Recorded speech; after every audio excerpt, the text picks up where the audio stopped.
Hello hello hello.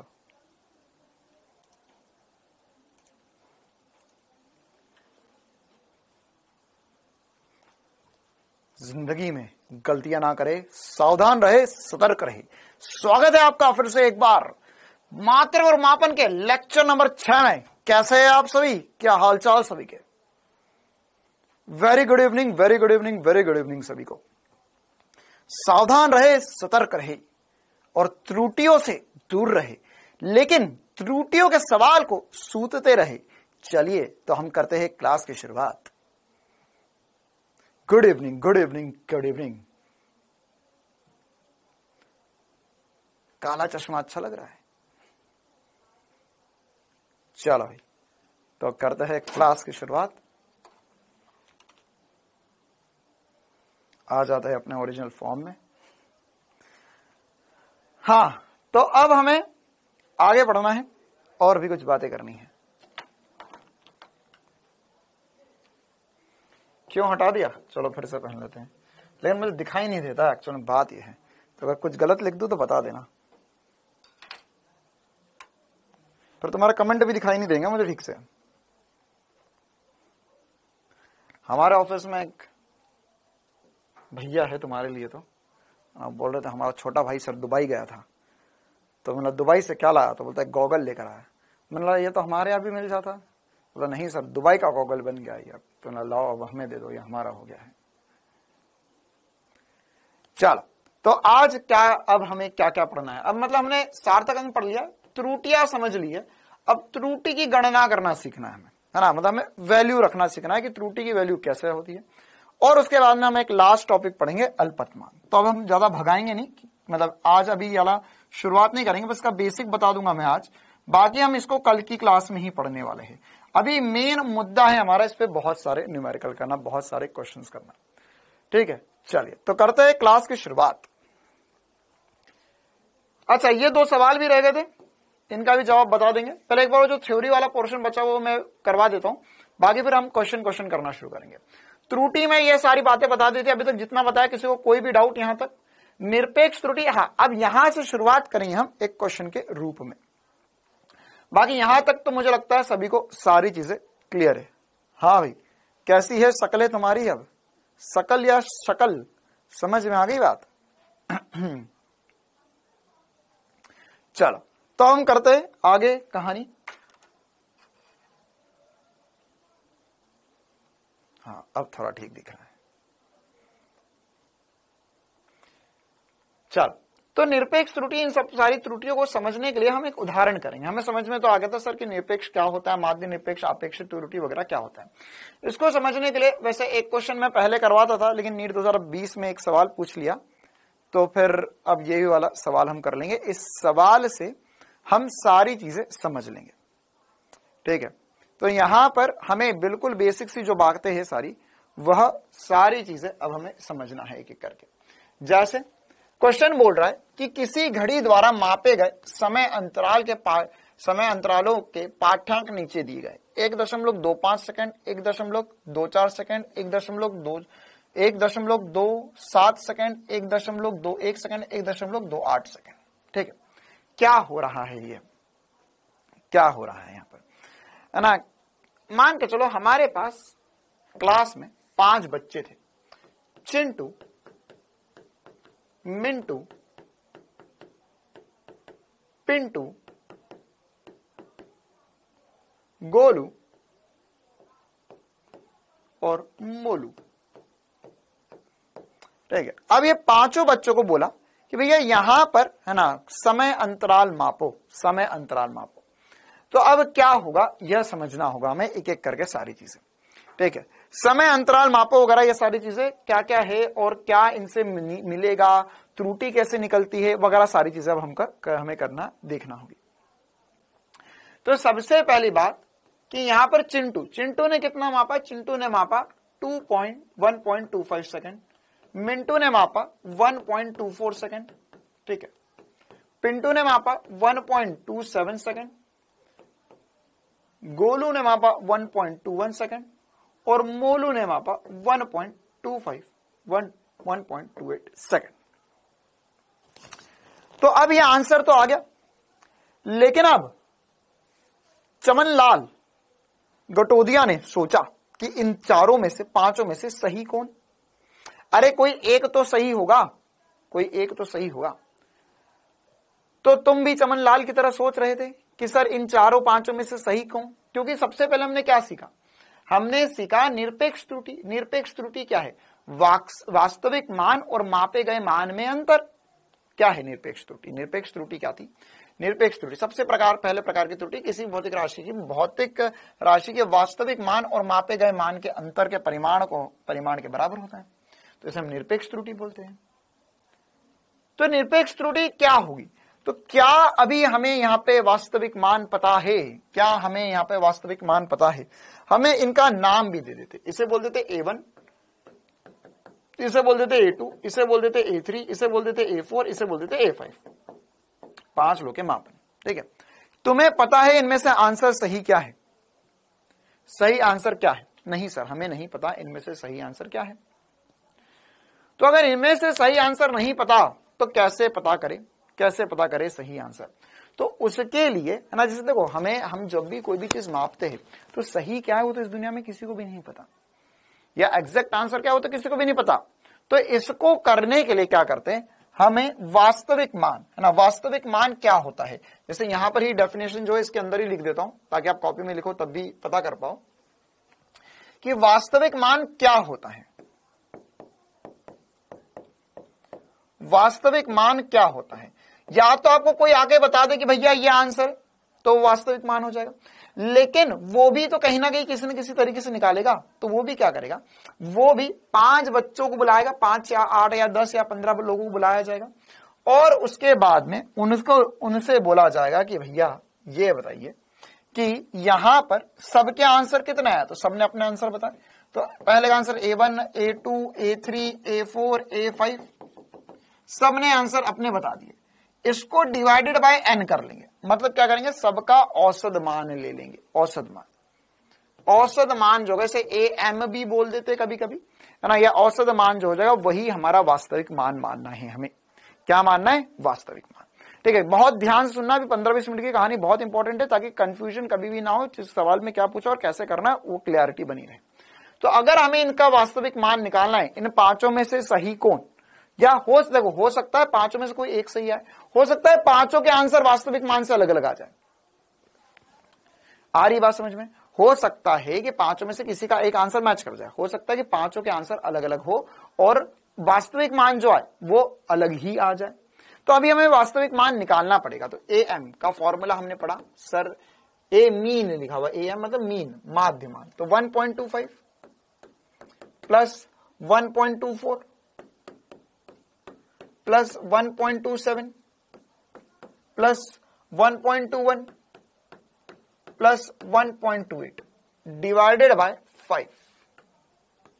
ठीक है, क्या होगा ये आंसर? क्या होगा आंसर? जल्दी से ऐड करो और 5 से डिवाइड करके बताओ। n क्या है? n क्या है? कितने मान मापे गए हैं, है ना, कितने मान मापे गए हैं वो है n। तो जैसे यहां पे 5 मान मापे गए तो 5 आ गया। तो यहां पर कितना होगा सर? ये देखो जोड़ लेते हैं। तो 8 और द्रुम 8 और 1 हो गया, ये 7 और 1 8, 8 और 8 16, 16 और 9 हो जाएगा 25। तो ये आ गया 1.25। करो रे सॉल्व। तुमको क्या लगा कि मैं करूंगा? नहीं नहीं नहीं नहीं नहीं, ये तुझे खुद से करना है। डिवाइड करके ऐड करके डिवाइडेड बाय 5 कर ले, आंसर आ जाएगा। 5 कहां से आ गया? तू कहां से आ गया ये बता पहले। तो 5 कहां से आ गए? गिनती आती है आंगनवाड़ी, देख यहां पर 1 2 3 4 5, 5 लोग डिवाइड बाय 5 करो। देखो तो ये 1.25 आंसर आ गया, इसमें कोई दिक्कत वाली बात नहीं। ठीक है, अब क्या सर इसको सोचने का दूसरा तरीका भी था? हाँ देख, मैंने एक्चुअली में सॉल्व नहीं किया सर, आप तो पहले से सॉल्व करके लाए हो। नहीं, देखो इसको करने का एक और बढ़िया सा लॉजिकल दिमाग बताता हूं, है ना। SP स्टार सोचने का एक तरीका। ये 1.25 है। अच्छा, ये 1.24 है, ये है 1.2, यह 1.27 है, ये 1.21 है, 1.28 है। ध्यान समझना, ठीक है। ऐड करने की जरूरत नहीं है, कुछ नहीं करने की जरूरत है। देखो ये 1.24 जो है ना, वो अगर इन पांचों में से कोई एक आंसर है, मतलब कोई बीच वाली वैल्यू, तो आंसर होगा 1.25, बीच वाली वैल्यू। तो इसके ऊपर है 1.24, फिर इसके नीचे है 1.27, फिर एक है 1.21, एक है 1.28। ठीक है, तो देखो यहां ये इससे 2 कम है और ये इससे 3 कम है। सॉरी, ये 2 ज्यादा, ये 3 ज्यादा है। ठीक है, ये इससे 4 ज्यादा है और ये इससे 1 ज्यादा है। तो ये टोटल मिलके 5 कम है और ये टोटल मिलके 5 ज्यादा है, मतलब आंसर बीच वाला ही है। औसत क्या होता है? औसत क्या होता है? औसत होता है कि इन सब का माध्यमान या बीच वाली वैल्यू कितनी आ रही है, बीच वाली वैल्यू कितनी आ रही है, वही औसत होगा, वही औसत होगा। तो यहां पर ये जो औसत है वो कैसे निकालेंगे सर? औसत निकालने का सिंपल सा तरीका कि इससे ये 1 ज्यादा, 1 कम है, ये इससे 4 कम है। अच्छा, ये इससे 2 ज्यादा है, ये इससे 3 ज्यादा है, टोटल कितना हुआ? 5, ऊपर भी हुआ 5, मतलब कि आंसर तो बीच वाला ही है, आंसर तो बीच वाला ही है। ठीक है, बाकी तो बेस्ट तरीका तो आपको पता ही है। अब ये हमारा वास्तविक मान आ गया। अब हम त्रुटि निकालने जाएंगे, सबसे पहले हमें निकालना है निरपेक्ष त्रुटि। सर सवाल वाले ने हमें पूछा है आपेक्षित प्रतिशत त्रुटि। क्या पूछा है? आपेक्षित प्रतिशत त्रुटि पूछा है। तो अगर तुझे आपेक्षित प्रतिशत त्रुटि निकालनी है, आपेक्षित प्रतिशत त्रुटि, तो उसके लिए कौन सी त्रुटि पता होना चाहिए? आपेक्षित भिन्नात्मक त्रुटि। भिन्नात्मक त्रुटि के लिए निरपेक्ष त्रुटि पता होना चाहिए। निरपेक्ष त्रुटि, माध्य निरपेक्ष त्रुटि के लिए निरपेक्ष त्रुटि पता होनी चाहिए। मतलब ये सवाल वाला वेरी चालाक, यू आर वेरी चालाक, ऐसा सवाल वाला अपने आप के बारे में सोच रहा है कि उसने सीधे हमसे पूछा प्रतिशत, तो प्रतिशत निकालने के लिए ये भी निकालना पड़ेगा, ये निकालने के लिए माध्य निकालना पड़ेगा, माध्य निकालने के लिए हर एक की निरपेक्ष निकालना पड़ेगी। मतलब अल्टीमेटली हमें सब कुछ ही निकालना पड़ेगा। ठीक है, तो वेरी चालाक ब्रो। तो देखो अब यहां पर हर एक की हम पहले निरपेक्ष त्रुटि निकालते हैं। सिंपल बॉय, भगा दूंगा रे तुझे मैं, यहां ध्यान दे ले। निरपेक्ष त्रुटि, निरपेक्ष त्रुटि। तो निरपेक्ष त्रुटि क्या है? निरपेक्ष त्रुटि क्या है? अगर मैं डेल्टा, अच्छा निरपेक्ष त्रुटि को चिन्हित करते हैं डेल्टा से, ठीक है। तो डेल्टा A1 पहले वाले की निरपेक्ष त्रुटि कितनी आएगी? तो सर हमें पता है ये होगा A1 माइनस डेल्टा AM। ठीक है, क्या निकालना होगा? निरपेक्ष त्रुटि। देखो ध्यान से, निरपेक्ष त्रुटि, तो निरपेक्ष त्रुटि को चिन्हित करेंगे हम डेल्टा A से, और ये होगा AN माइनस AM। मेरे कार्य करा सारा बारे पो इन पर एन पियर पो ये कैसे?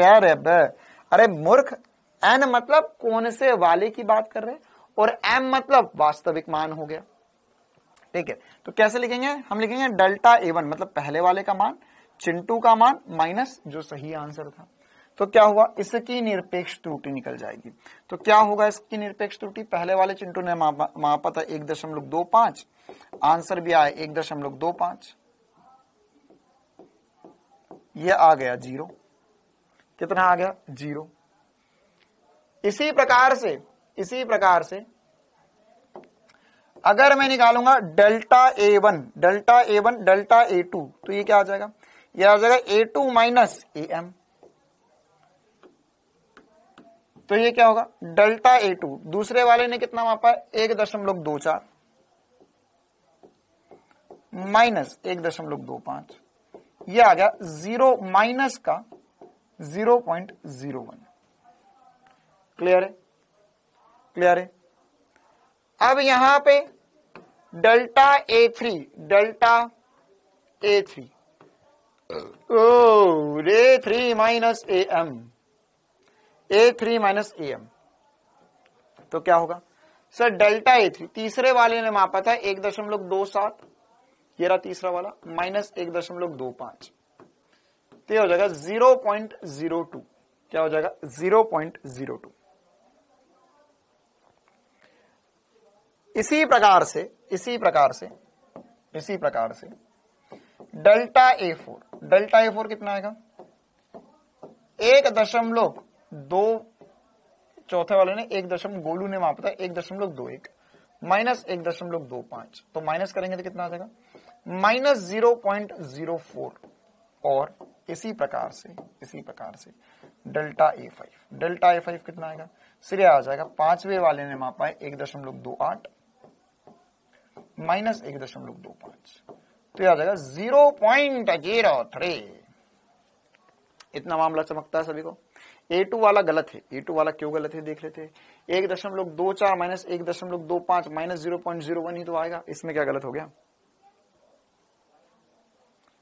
ठीक है, हाँ माइनस में नहीं आएगा, प्लस में आएगा क्योंकि 1.28 मापा उसने ज्यादा है, वास्तविक मान कम था। क्लियर है कहानी। हाँ, अब यहां पर हमें ये तो सारे मान पता चल गए सर, तो अब इनका क्या करें। ये निरपेक्ष मान थे ना, निरपेक्ष त्रुटि थी, ये निरपेक्ष त्रुटि थी। लेकिन यहां पर अगर हमने, हाँ अनुज बेटा am माइनस a1 करूं, am या a1 माइनस am करूं, त्रुटि तो वही निकलेगी। त्रुटि का परिमाण लिखना है हमें एक्चुअल में त्रुटि नहीं लिखनी, हमें यहाँ पर क्या लिखना होता है, त्रुटि का परिमाण लिखना था। एक बच्चा बहुत परेशान हो रहा है, त्रुटि का परिमाण लिखना, तो बेटा परिमाण तो 0 ही आएगा, इसका परिमाण लिखेगा तो ये 0.01 आएगा, इसका परिमाण लिखेगा, परिमाण वैल्यू। देख यहाँ परिभाषा में देख क्या लिखा हुआ है, ये लिखा हुआ है कि अंतर के परिमाण के बराबर होता है। तो परिमाण में पॉजिटिव नेगेटिव नहीं होता है, परिमाण में पॉजिटिव नेगेटिव नहीं होता है ना। इसमें अगर मैं यहां पर मॉड लगा दूंगा तो यहां पर क्या आएगा, ये आएगा 0.04 और इसका भी परिमाण 0.03। ठीक है, तो वो delta A1 delta A2 delta A3 delta A4 delta A5 करोगे तो वहां पर यह सब कुछ जो है वो मॉड मतलब केवल परिमाण लेना है हमें। ठीक है, तो मैं am माइनस A1 करूं, am माइनस A1 या A1 माइनस AM करूं, बात बराबर ही। ठीक है, चल अब आगे बढ़ते। तो ये निरपेक्ष त्रुटि निकल गई, लेकिन इसकी भी जरूरत नहीं थी। हमें क्या करना है, हमें पता करना है माध्य निरपेक्ष त्रुटि। तो माध्य निरपेक्ष त्रुटि क्या होगी, माध्य निरपेक्ष त्रुटि। तो माध्य निरपेक्ष त्रुटि कैसे पता करेंगे सर। अब माध्य निरपेक्ष त्रुटि होती है ए डेल्टा AM डेल्टा A का एवरेज निकालना है। अब इसका भी माध्य मान निकालना है, तो कैसे निकलेगा इसका माध्य मान। इसका माध्य मान निकलेगा इन सब को ऐड करके डिवाइडेड बाय n, इन सब को ऐड करके डिवाइडेड बाय m। मतलब इसमें 0, इसको लिखेंगे डेल्टा A1 का मॉड। अच्छा एक बार मैं पीछे जाकर लिख भी देता हूं फॉर्मूला, डेल्टा A1 का मॉड प्लस डेल्टा A2 का मॉड प्लस डेल्टा A3 का मॉड, और इसी प्रकार से चलता रहेगा, बटे में n कर देना। ठीक है, एक बार मैं लिख देता हूं यहां पर माध्य निरपेक्ष त्रुटि कैसे निकलेगी। ये निकलेगी, ये बार लगा देंगे तो औसत, तो डेल्टा A1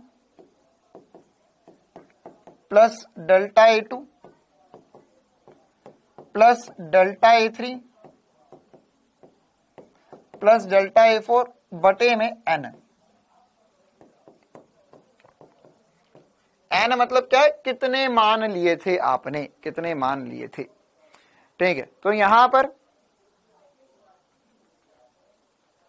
अगर मैं माध्य मान निकालने जाऊंगा तो क्या हो जाएगा इसका माध्य मान, इसका माध्य मान हो जाएगा, ये होगा डेल्टा A1 का मॉड मतलब हो गया 0 प्लस ये कितना होगा 0.01 plus 0.02 plus 0.04 plus 0.03 divided by 5। जल्दी से बता दे कितना आया ये। तो सर जोड़ेंगे तो 1 और 2 हो जाएगा 3, 3 और 3 6, 6 और 4 तो 10 हो गया। 0.1 डिवाइडेड बाय 5 या 0.02 आएगा। देखो सही क्या किया यहां तक मैंने, क्या ये सही आया। Delta A M, delta A का औसत मान, माध्य निरपेक्ष त्रुटि।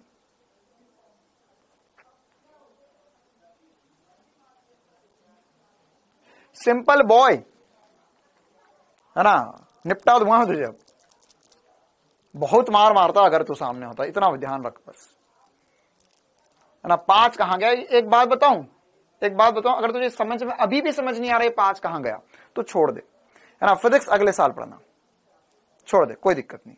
इस साल बायोलॉजी पढ़ ले, इस साल बायो पढ़ ले, अगले साल फिजिक्स पढ़ लेना ना। 5 कहां से गया, एक बार कॉपी पे पेन चला लेता और कर लेता, 3 बार बोल दिया मैंने, डिवाइड कर सॉल्व कर, डिवाइड कर सॉल्व कर। तो यहां पर अगर इन सबको ऐड करके डिवाइडेड बाय 5 कर, देख 125 आता ही नहीं आता। 5 कहां गया,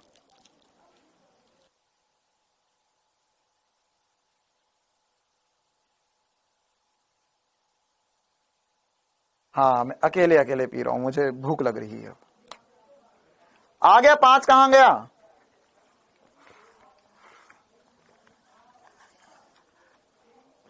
ये ऊर्जा का राज है। चलो देखो, अब इतना समझ में आया। अब ये डेल्टा एम आ गया, अब ये निरपेक्ष त्रुटि निकली है, ठीक है। अब हमें क्या निकालना है, अब हमें निकालना है प्रतिशत त्रुटि। तो प्रतिशत त्रुटि के लिए अब कहां तक पहुंच गए हम, देखो ये वाला सवाल करवाने का मेन उद्देश्य यही है कि तुम्हें सारे स्टेप समझ में आ जाए। तो तुम्हें माध्य निरपेक्ष तक बात समझ में आ गई, ठीक है सर। अब आपेक्षित त्रुटि, आपेक्षित त्रुटि क्या होती है, आपेक्षित त्रुटि होती है सर कि आपने कितनी त्रुटि निकाली, माध्य निरपेक्ष त्रुटि बटे में माध्यमान, माध्यमान। तो यहां पर क्या होगा आंसर, यहां पर होगा हमें निकालना है अब आपेक्षित या भिन्नात्मक, कहीं भिन्नात्मक भी लिख सकते हैं, आपेक्षित भी लिख सकते हैं, ठीक है। तो अगला लिख देते हैं हम आपेक्षित त्रुटि। तो आपेक्षित त्रुटि अगर हम निकालने जाएंगे तो आपेक्षित त्रुटि कितनी आ जाएगी, आपेक्षित त्रुटि आ जाएगी सर, ये लिखेंगे आपेक्षित त्रुटि बराबर होगा डेल्टा ए एवरेज, मतलब इन सब का औसत मान बटे में वास्तविक मान। तो औसत मान कितना आया है, यह है 0.02 बटे में वास्तविक मान 1.25। हाँ भाई, कितना आ रहा है ये, कितना आ रहा है ये, इसको सॉल्व करके बताओ कितना आ रहा है, 1.6 आएगा। अच्छा,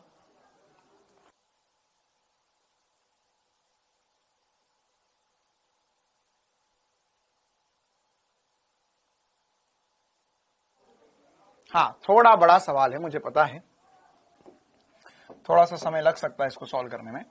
इसमें से 0 उड़ाओगे तो ये हो जाएगा रिंग रिंग रिंग 1 बटे में 250, ऐसा कुछ आ रहा है क्या, बस 0 उड़ा दी मैंने। अच्छा नहीं, 2 0 है ना, तो 2 बटे में 125 आ जाएगा, खत्म बात होगी।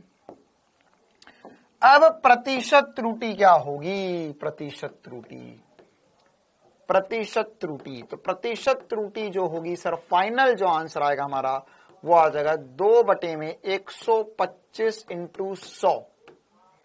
तो यहां पर हो जाएगा 4, ये हो जाएगा 5 और हो जाएगा 8 बटे में 5, ये हो जाएगा 1.6%। ठीक है, चल तो ये हमारा आंसर आ गया। सिंपल बॉय, जो तू निकाल रहा हो तो ऑप्शन में भी नहीं है और फिर पूछ रहा है 5 कहां से चले गया। अब सर ये वाला सवाल इतना बड़ा है तो एग्जाम में कैसे करूंगा, करना पड़ेगा, है ना, करना पड़ेगा। वैसे अभी हमने बहुत स्लोली स्टेप बाय स्टेप करा तो इसलिए 10-15 मिनट लगाए हमने आराम से, और उसके बाद में अब हमें समझ में आ गया कि अच्छा सर ऐसे ऐसे करना होगा। अगली बार सवाल आएगा तो हम बहुत तेजी में कर पाएंगे क्योंकि छोटा छोटा सा कैलकुलेशन है, छोटा छोटा सा प्लस माइनस करना है सबको, ठीक है। अब ऐसा सवाल जो है वो बहुत कम आता है, मतलब कि हजार सालों वालों में एक आधी बार आया हुआ है, मतलब पूरे नीट के इतिहास में एक ही बार ऐसा सवाल आया। लेकिन ये वाला सवाल करना क्यों जरूरी है, क्योंकि हमें इससे बेसिक कंसेप्ट समझ में आ गए। क्या क्या समझ में आ गए कि यहां पर सबसे पहले यह हमें जब भी 1 से ज्यादा वैल्यू दी हो तो यह असली तरीका है जिससे हमारे पास वास्तविक मान आता है। यह हमारा पहली चीज आई जिसे हमने वास्तविक मान बोला। उसके बाद में फिर से देख लेते हैं निरपेक्ष त्रुटि कैसे निकालते हैं। निरपेक्ष त्रुटि जो है वह निरपेक्ष त्रुटि लिखते हर एक में त्रुटि कितनी कितनी आई वो निकाली, फिर उसके बाद में मतलब डिफरेंस कितना है उसका वास्तविक मान से वो निकाला। फिर माध्य निरपेक्ष त्रुटि कैसे निकलती है कि सर सारी निरपेक्ष त्रुटियों को जोड़कर डिवाइडेड बाय n कर दो, तो ये माध्य निरपेक्ष त्रुटि निकल गई।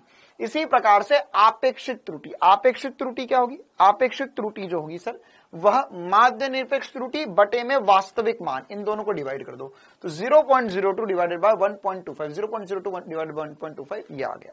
इंटू 100 कर देंगे, इंटू 100 कर देंगे तो यहां पे प्रतिशत त्रुटि आ जाएगी।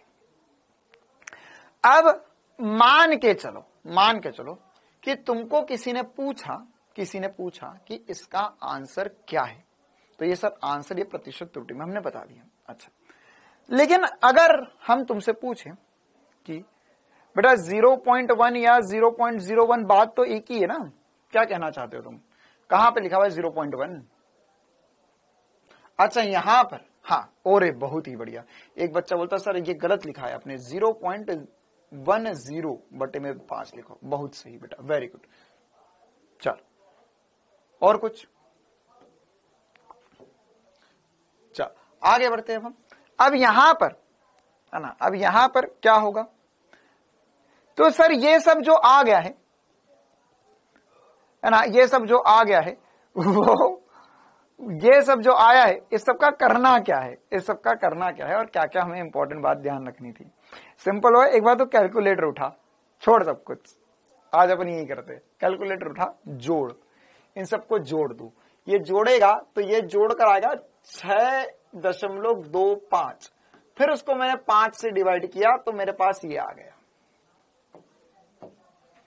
अभी भी समझ नहीं आ रहा तेरे 5 कहां चले गया, या तो फिर मेरे को लग रहा है कि तेरे को कोर्स किसी ने इसलिए खरीदवा दिया कि वहां पर जाओ और पढ़ाई ना होने दो। हाँ भाई, सच्ची सच्ची बता, तू कौन है, कहां से आया है, कहीं तू दूसरे मुल्क का आदमी तो नहीं है?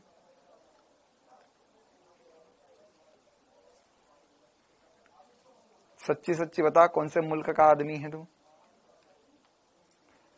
चलो देखो, तो ये ऐसे हमने कर लिया। हाँ, तो अब हमारे पास ये जो आंसर आया, इस आंसर को लिखने का एक फॉर्मेट होता है ना, इस आंसर को लिखने का एक फॉर्मेट होता है। क्या फॉर्मेट होता है इस आंसर को लिखने का तरीका, फॉर्मेट देखो। तो ये जो आंसर लिखने का फॉर्मेट होता है वो ध्यान से समझना है ना। अगर मान के चलो कि यहां पर ये 5 बच्चों ने एक्सपेरिमेंट किया, ठीक है। अब अगर कोई दूसरी जगह से आदमी आया, उसे हमने देखा और उसे हमने बोला, या उसने हमसे पूछा कि भैया आंसर क्या आया है ये बताओ।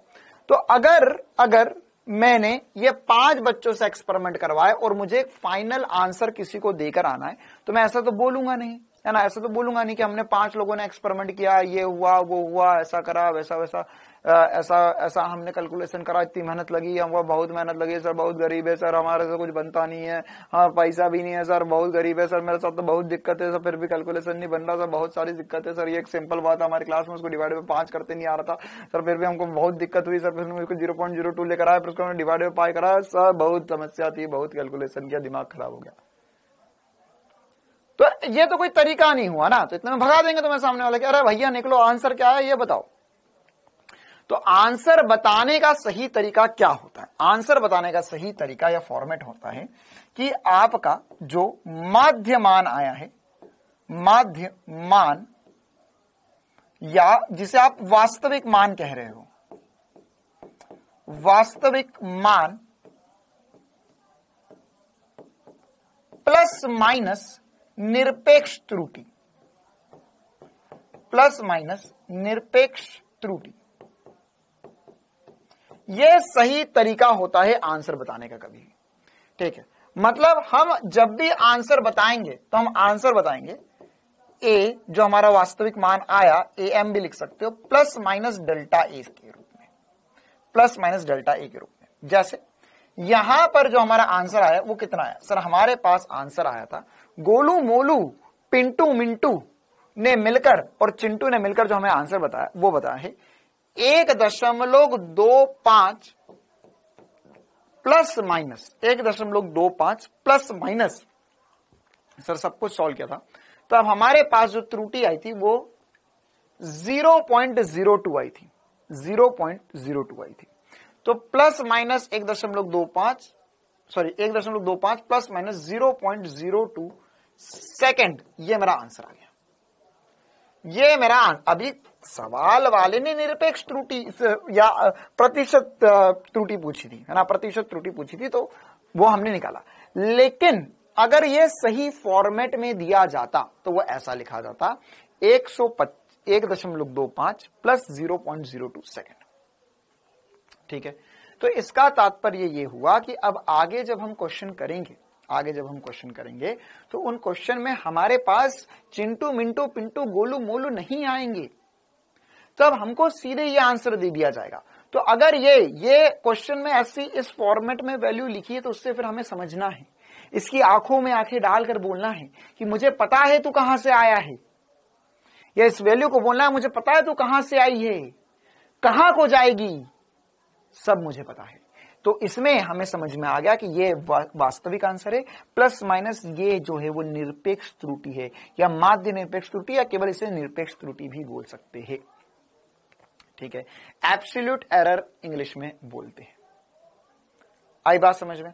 मतलब कि यहां पर ये पूरा सॉल्व करने के बाद में, इतनी मेहनत करने के बाद में, मुझे अगर कल को ऐसा क्वेश्चन दे दे नीट में तो कोई दिक्कत वाली बात नहीं है। इससे आसान क्वेश्चन जो होता है, क्या हमें हो सकता है कि आने वाले समय में नीट में ऐसा सवाल आ जाए। नीट 2024 का सवाल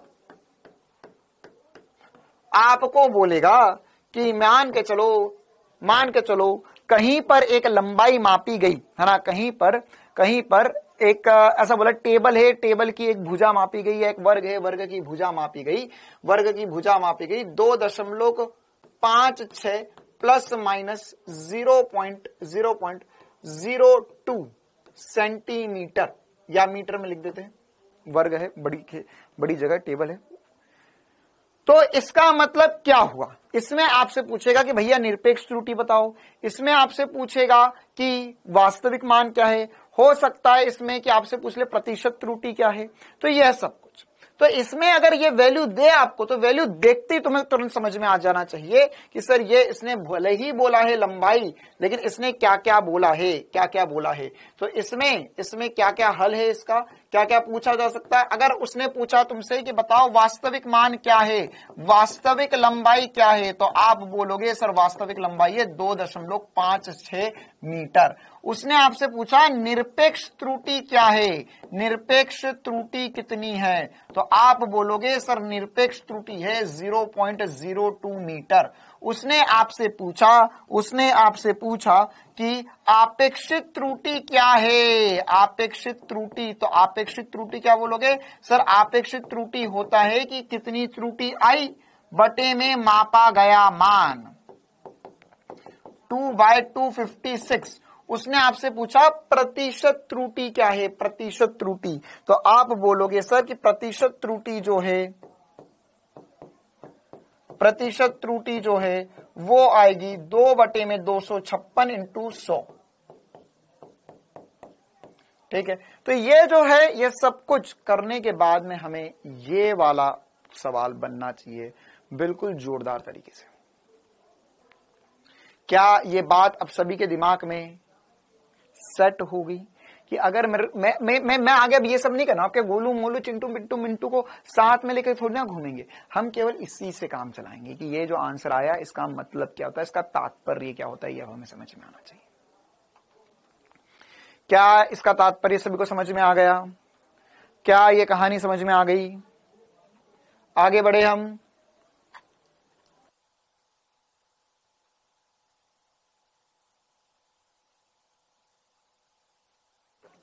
हाँ, अब ये बार बार हम इसे माध्य निरपेक्ष नहीं बोलेंगे, इसे हम निरपेक्ष त्रुटि ही बोल देंगे। क्या बोल देंगे? निरपेक्ष त्रुटि ही बोल देंगे हम इसे। क्लियर है मामला इतना? चल अब आगे बढ़ते हैं, है ना। अच्छा, एक और मेरे दिमाग में है ना, मेरे दिल के तार बजे बार बार, और तुझसे एक बात पूछे, बताओगे क्या? एक जोरदार सवाल पूछूं,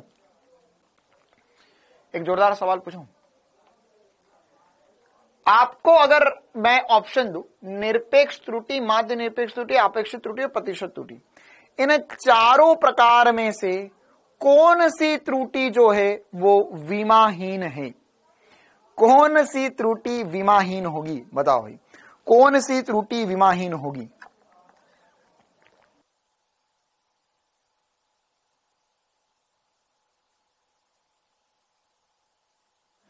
कौन सी त्रुटि विमाहीन होगी? A B C D.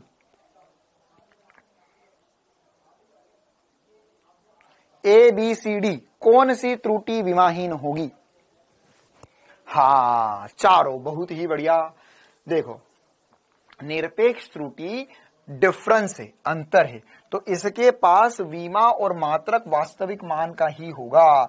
इसके पास विमा होगी और मात्रक होगा। लेकिन माध्यम निरपेक्ष भी वही है, सबको ऐड करके डिवाइड बाय एन किया है, लेकिन ये अनुपात है। ये क्या है? अनुपात है। तो ये मात्रकहीन और विमाहीन त्रुटि है। विमाहीन और मात्रकहीन त्रुटि है।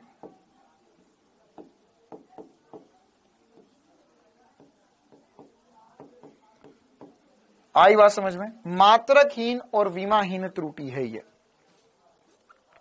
कौन सी त्रुटि? सर, यह अपेक्षित त्रुटि या भिन्नात्मक त्रुटि। क्यों? क्योंकि अनुपात है, अनुपात है ना। प्रतिशत भी मात्रकहीन ही होता है। ठीक है, चलो आगे बढ़ते हैं। अब तो ये सारी बातें हमें समझ में आ गई, कहानी समझ में आ गई, नीट 2024 का सवाल भी समझ में आ गया। अब हमें क्या करना है आगे बढ़ के? अब आगे बढ़ के ऐसे सवाल करने हैं हमें, जैसे ये देखो, अब सारे सवाल जो है ना, अभी जो मैंने बताया उसी रूप में आएंगे।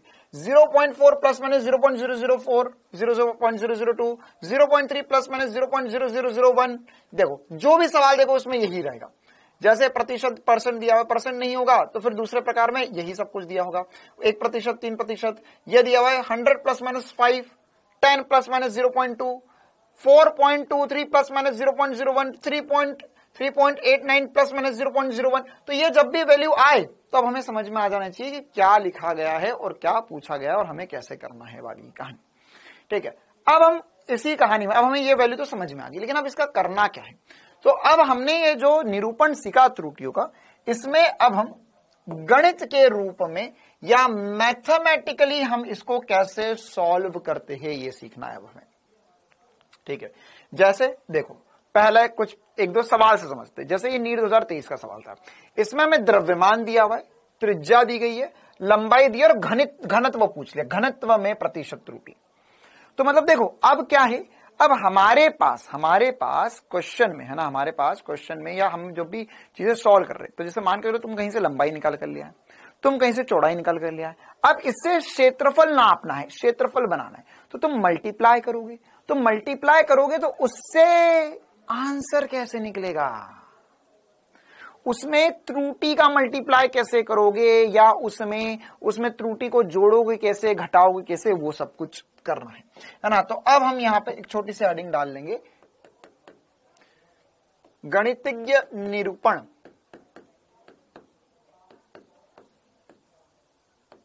गणितीय निरूपण या त्रुटियों का गणितीय निरूपण लिख लो। इसमें हम कुछ केसेस बनाकर, 3 केस बनाकर कार्यक्रम रखेंगे। केस नंबर 1, एग्जाम्पल के साथ साथ बदलते जाऊंगा। ठीक है, मान के चलो कि आपके पास अगर कोई x भौतिक राशि दी हुई है, मतलब लंबाई दी है, चौड़ाई दी है, कुछ भी दे सकता है, x दिया हुआ, तो x कैसे देगा? x plus minus delta x के रूप में। और ऐसे ही y दिया हुआ है, y देगा y plus minus delta y के रूप में। अब आपको पूछा कि भैया ये बताओ कि z क्या होगा जो कि x प्लस y है, z क्या होगा जो कि x प्लस y है। तो आपको क्या करना है? आपको यहां पर पहले तो अगर z पूछा तो x और y को जोड़ लोगे, नॉर्मल जैसे जोड़ते वैसे जोड़ लोगे। लेकिन जब आप त्रुटि निकालोगे डेल्टा z, तो डेल्टा z त्रुटि निकालने के लिए भी x और y को आप जोड़ोगे ही। क्या करोगे? आप जोड़ोगे ही, delta x plus delta y करोगे। अच्छा सर, माइनस आ गया तो अगर मान के चलो इसमें बोला होता या आपको बोला होता z बराबर है x माइनस वाई, तो x माइनस वाई तो कर लोगे, लेकिन जब डेल्टा z निकालोगे तो इस कंडीशन में भी त्रुटि को जोड़ोगे ही जोड़ोगे। त्रुटियां हमेशा जुड़ती है, त्रुटि कभी घट नहीं सकती, है ना। यह वचन याद रखना, ये वचन याद रखना क्या कि z तेरा आएगा z plus minus delta z, लेकिन त्रुटि या गलती हमेशा जुड़ती ही है। तुमने एक ग्लास फोड़ा था, तुम्हारे भाई ने 3 फोड़े थे, टोटल 4 ही फूटेंगे, कभी भी ऐसा नहीं हो सकता कि टोटल सर 3 हो गए या 2 हो गए। गलतियां हमेशा जुड़ती है, त्रुटियां हमेशा जुड़ती ही जुड़ती है।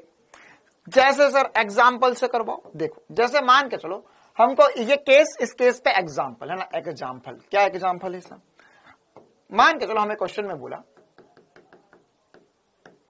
मान के चलो हमें क्वेश्चन में बोला कि दो स्टूडेंट पप्पू और रामू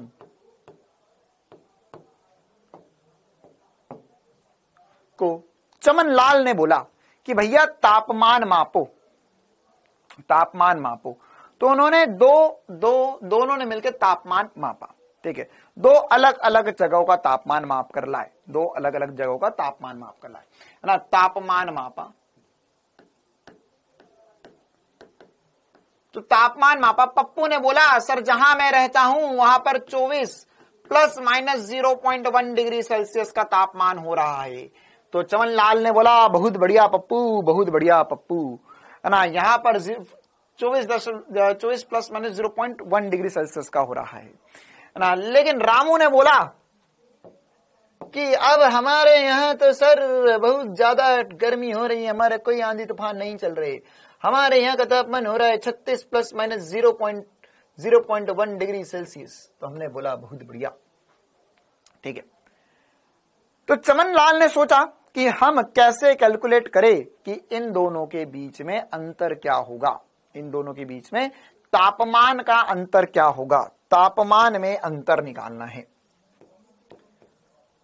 तापमान में अंतर। तो तापमान में अंतर क्या होगा, तो तापमान में अंतर होगा सर, मान के चलो तापमान में अंतर जो था वो हमें निकालना है कितना होगा। इसे हमने बोला कि भैया दोनों में डिफरेंस कितना है।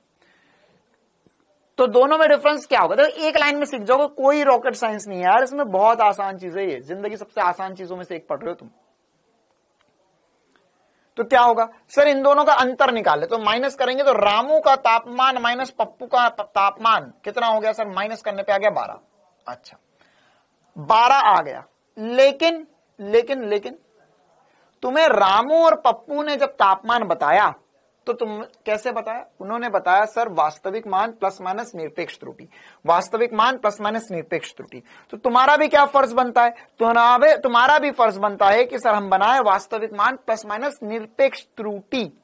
तो अब निरपेक्ष त्रुटि कैसे निकलेगी, इसकी है 0.1, इसकी है 0.2। हमने क्या सीखा कि त्रुटि हमेशा जुड़ती है, त्रुटि हमेशा जुड़ती है। तो यहां पर हो जाएगा 0.2 degree Celsius, 12 plus minus 0.2 degree Celsius. आई बात समझ में, क्या क्लियर है यह मामला।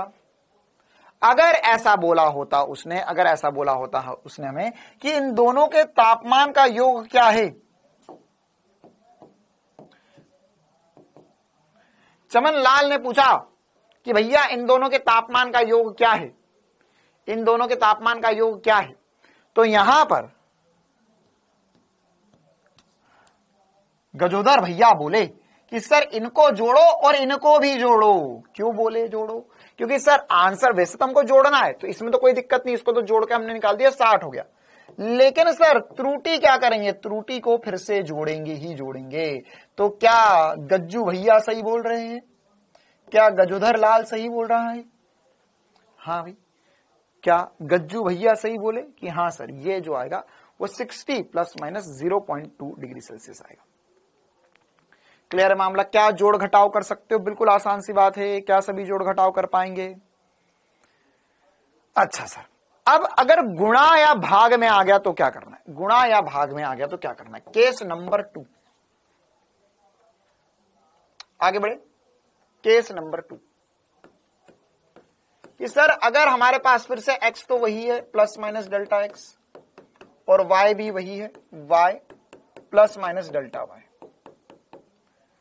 तो अगर हमें पूछा z, अगर हमें पूछा z, तो z क्या होगा? z होगा delta x divided by delta y। ठीक है, अब ध्यान से समझना, अब ध्यान से समझना यार, इन बच्चों का क्या करूं मैं? एक पूछ रहा है 5 कहां गया, अब एक और नमूना आया, वो बोला सर 12 कहां से आ गया। ऐसे मतलब कुछ पी लेते हो क्या बार बार बीच में कि थोड़ी थोड़ी देर में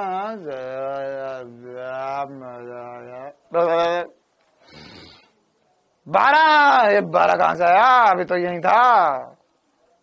हाँ भाई यार थोड़ी देर बढ़िया चला था, 0.1 यार 60 कहां से आ गया। अरे जब बता रहा हूं बीच बीच में कि भैया ये जोड़ रहे हैं, ये घट्टे को मतलब इतना भी समझ नहीं रहा है कि ये r माइनस पी लिखा है, ये r प्लस लिखा हुआ है, ये r रामू है, p पप्पू है, तो यहां पर इनको जोड़ो इनको घटाओ, तो जोड़ घटाओ ही तो सिखा रहा हूं मैं।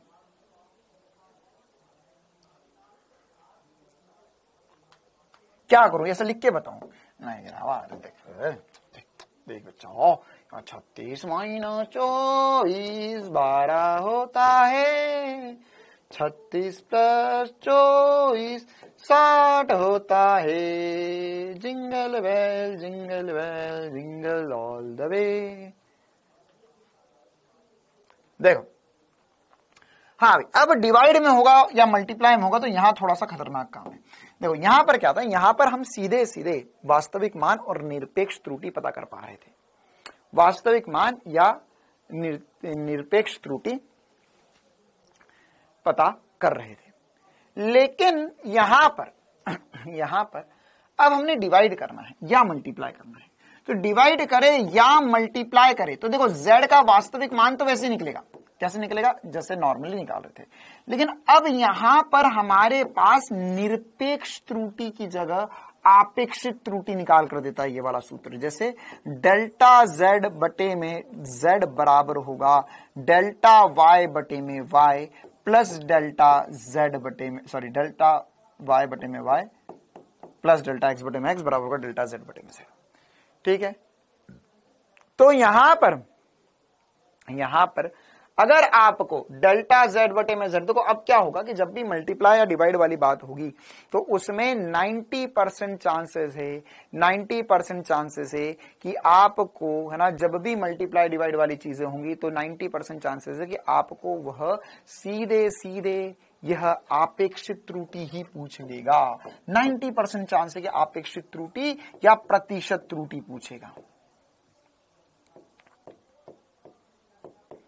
ये क्या लिखा हुआ है, ये आपेक्षिक त्रुटि लिखा हुआ है। अगर प्रतिशत भी पूछ ले तो कोई दिक्कत वाली बात नहीं है बेटा, तो सीधे इंटू 100 या सीधे प्रतिशत त्रुटि। देख इसमें इंटू 100 करेगा, इसमें भी 100 करेगा, इसमें भी 100 का मल्टीप्लाई करेगा, तो बात तो बराबर ही है। अगर मैं दोनों तरफ 100 का मल्टीप्लाई कर दूं तो वही मिल जाएगा जो पहले मिल रहा था मुझे। जैसे यहां पर मैंने 100 का मल्टीप्लाई कर दिया तो प्रतिशत त्रुटि में आ जाएगा, तो डेल्टा z बटे में z इंटू 100 बराबर होगा डेल्टा y बटे में y into 100 plus delta x into x बटे में 100।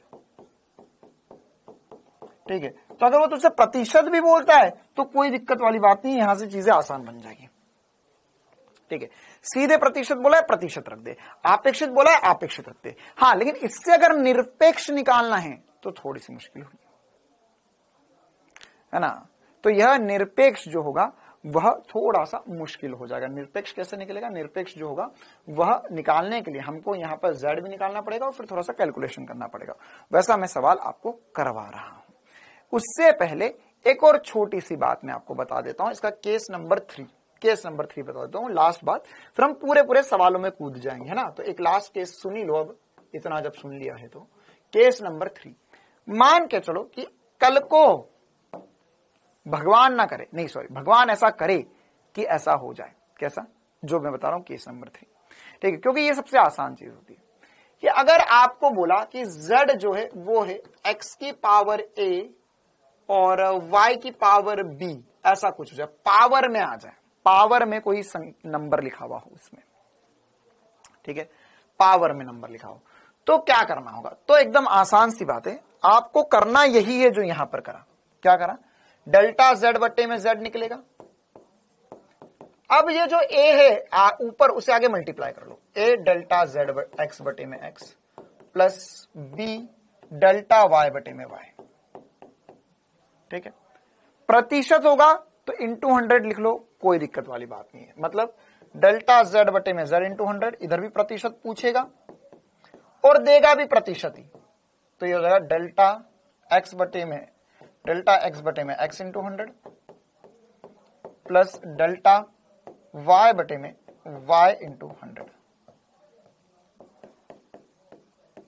ठीक है। ओके सर, अब सवाल करवा दो इस पर, तो थोड़ी बात समझ में भी आ जाए हमें। देखो क्या होगा यहां पर, है ना, यहां पर एक बार ये इस पर बेस कुछ सवाल करते हैं, इस पर बेस सवाल, ठीक है। क्या सवाल होंगे, कैसे करा जाता है और क्या क्या पूछा जाता है, उस पर आते हैं हम। एक बार लिख लो, ये सब कुछ लिख लिया, इस पर सवाल कैसे बनेंगे और क्या पूछा हुआ है, कैसा पूछेगा इनफैक्ट।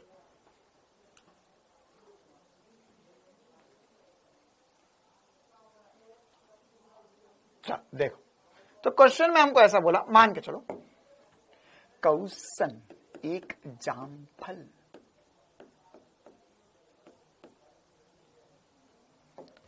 क्वेश्चन में हमको बोला कि मान के चलो हमारे पास लंबाई जो है एक आयतकार है, आयतकार समतल पटल है, उसमें लंबाई जो है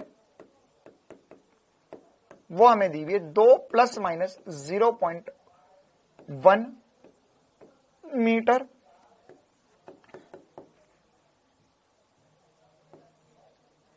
चौड़ाई जो है वो दी है 3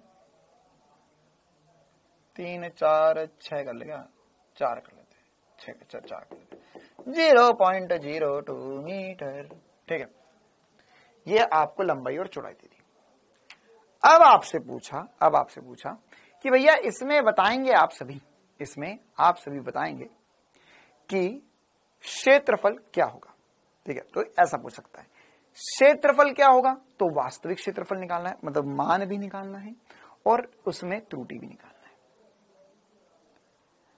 अगर आपसे वो पूछ रहा है कि क्षेत्रफल में आपेक्षिक त्रुटि क्या, तो फिर तो जिंदगी आसान है, आपेक्षिक त्रुटि तो सीधे सीधे निकल जाएगी, ठीक है। तो एक बार दोनों चीजें मैं करके बताता हूं आपको ना। आपसे इसमें पूछा क्षेत्रफल में आपेक्षिक त्रुटि पूछी पहले, तो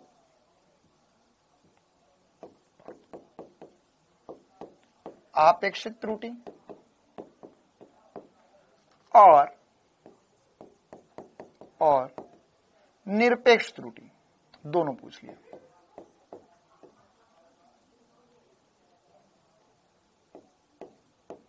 निरपेक्ष त्रुटि, ठीक है। तो एक एक करके दोनों निकालना सिखाता हूं। मल्टीप्लाई के कंडीशन में क्या होता है, प्लस वाले कंडीशन में कोई दिक्कत नहीं थी, जब भी होगा तो त्रुटि को हमको, मतलब मैं प्लस करूं माइनस करूं, त्रुटियां हमेशा जुड़ेगी। तो ये delta x plus delta y करना, मतलब इन दोनों को 0.1 जोड़ के 0.2 कर दिया, इसमें कोई दिक्कत नहीं है। इसमें पूछता है निरपेक्ष त्रुटि 0.1, आपेक्षिक त्रुटि 0.2, सॉरी निरपेक्ष त्रुटि पूछता है 0.2 और आपेक्षिक पूछता है तो 0.2 डिवाइडेड बाय 12, एकदम सामने सपाट आंसर लिखा हुआ है।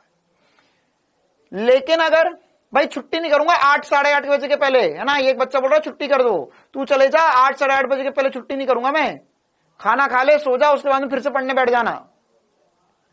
देखो अब यहां पे क्षेत्रफल में आपेक्षिक त्रुटि और निरपेक्ष त्रुटि क्या होती है, ठीक है। तो पहले हम समझते हैं कि यहां पर आपेक्षिक त्रुटि कैसे निकालेंगे। तो हमारे पास मल्टीप्लाई, पहली बात तो ये समझो कि मल्टीप्लाई डिवाइड करना है, क्या करना है ये समझते पहले। तो सर सबसे पहली बात तो यह है कि मल्टीप्लाई होंगी, ये दोनों चीजें क्या होंगी, मल्टीप्लाई होंगी। क्यों मल्टीप्लाई होंगी, क्योंकि सर क्षेत्रफल निकालना है। क्षेत्रफल क्या होता है, एरिया होता है लंबाई गुणा चौड़ाई, ये तो मल्टीप्लाई होना ही होना है। तो अब जब दो भौतिक राशियां मल्टीप्लाई हो रही है तो इसमें क्या करेंगे, इसमें करेंगे डेल्टा, ये डेल्टा z था तो यहां पे तो a है, तो ये करेंगे हम डेल्टा a बटे में a बराबर होगा डेल्टा l बटे में l प्लस डेल्टा बी बटे में बी। ठीक है, देखो अब इसमें भी चेक करें क्या ये मल्टीप्लाई में हो या डिवाइड में हो, बीच में प्लस ही आएगा हमेशा। ध्यान रखना ध्यान रखना ध्यान रखना ध्यान रखना, ये मल्टीप्लाई में हो डिवाइड में हो बीच में प्लस ही आएगा। यहां पर मल्टीप्लाई डिवाइड हो कुछ भी होगा बीच में प्लस ही आएगा, यहां पे प्लस हो माइनस हो कुछ भी होगा, त्रुटियां हमेशा जुड़ेगी, त्रुटियां कभी भी घटाना नहीं है, त्रुटियां कभी भी घटाना नहीं है। ठीक है, तो यहां पर अब क्या होगा, यहां पर होगा डेल्टा ए बटे में ए प्लस डेल्टा एल बटे में एल प्लस डेल्टा बी बटे में बी। क्या हमारे पास लंबाई है? हाँ सर लंबाई है। क्या है? लंबाई होता है, लंबाई दिया हुआ है 2 ± 0.1 सेंटीमीटर, मतलब ये एल दिया हुआ है, ये डेल्टा एल दिया हुआ है। इसी प्रकार से चौड़ाई भी दी हुई है, बी दिया हुआ है 4 ± 0.2 मीटर, मतलब ये डेल्टा बी हो गया है और ये बी हो गया है। ठीक है, ये तो हमें दिया गया है। तो अब हम क्या करेंगे, अब हम निकालेंगे सर यहां पर, अब हम निकालेंगे डेल्टा ए बाई ए। तो डेल्टा ए बटे में ए है ना। अच्छा, निरपेक्ष त्रुटि और आपेक्षिक त्रुटि क्या होगी ये भी समझ रहे हो। आपेक्षिक त्रुटि में डेल्टा ए बाय ए ही निकाल कर देना है, यहां पर डेल्टा ए बाय ए ही निकाल कर देना है। किसमें?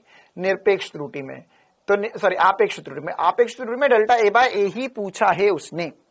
ठीक है, तो आपको यहां पे लिखना होगा डेल्टा एल बटे में एल प्लस डेल्टा बी बटे में बी। तो आपको यही पूछा है, यही पूछा है, आपको इसमें आगे सॉल्व नहीं करना, बस इसको सॉल्व करके आंसर रखना है।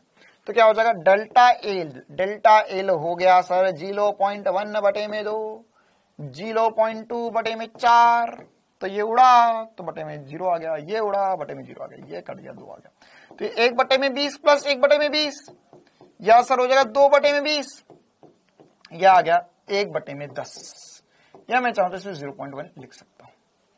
तो ये 0.1 क्या आया है, 0.1 क्या है, आपेक्षिक त्रुटि आया है, आपेक्षिक त्रुटि।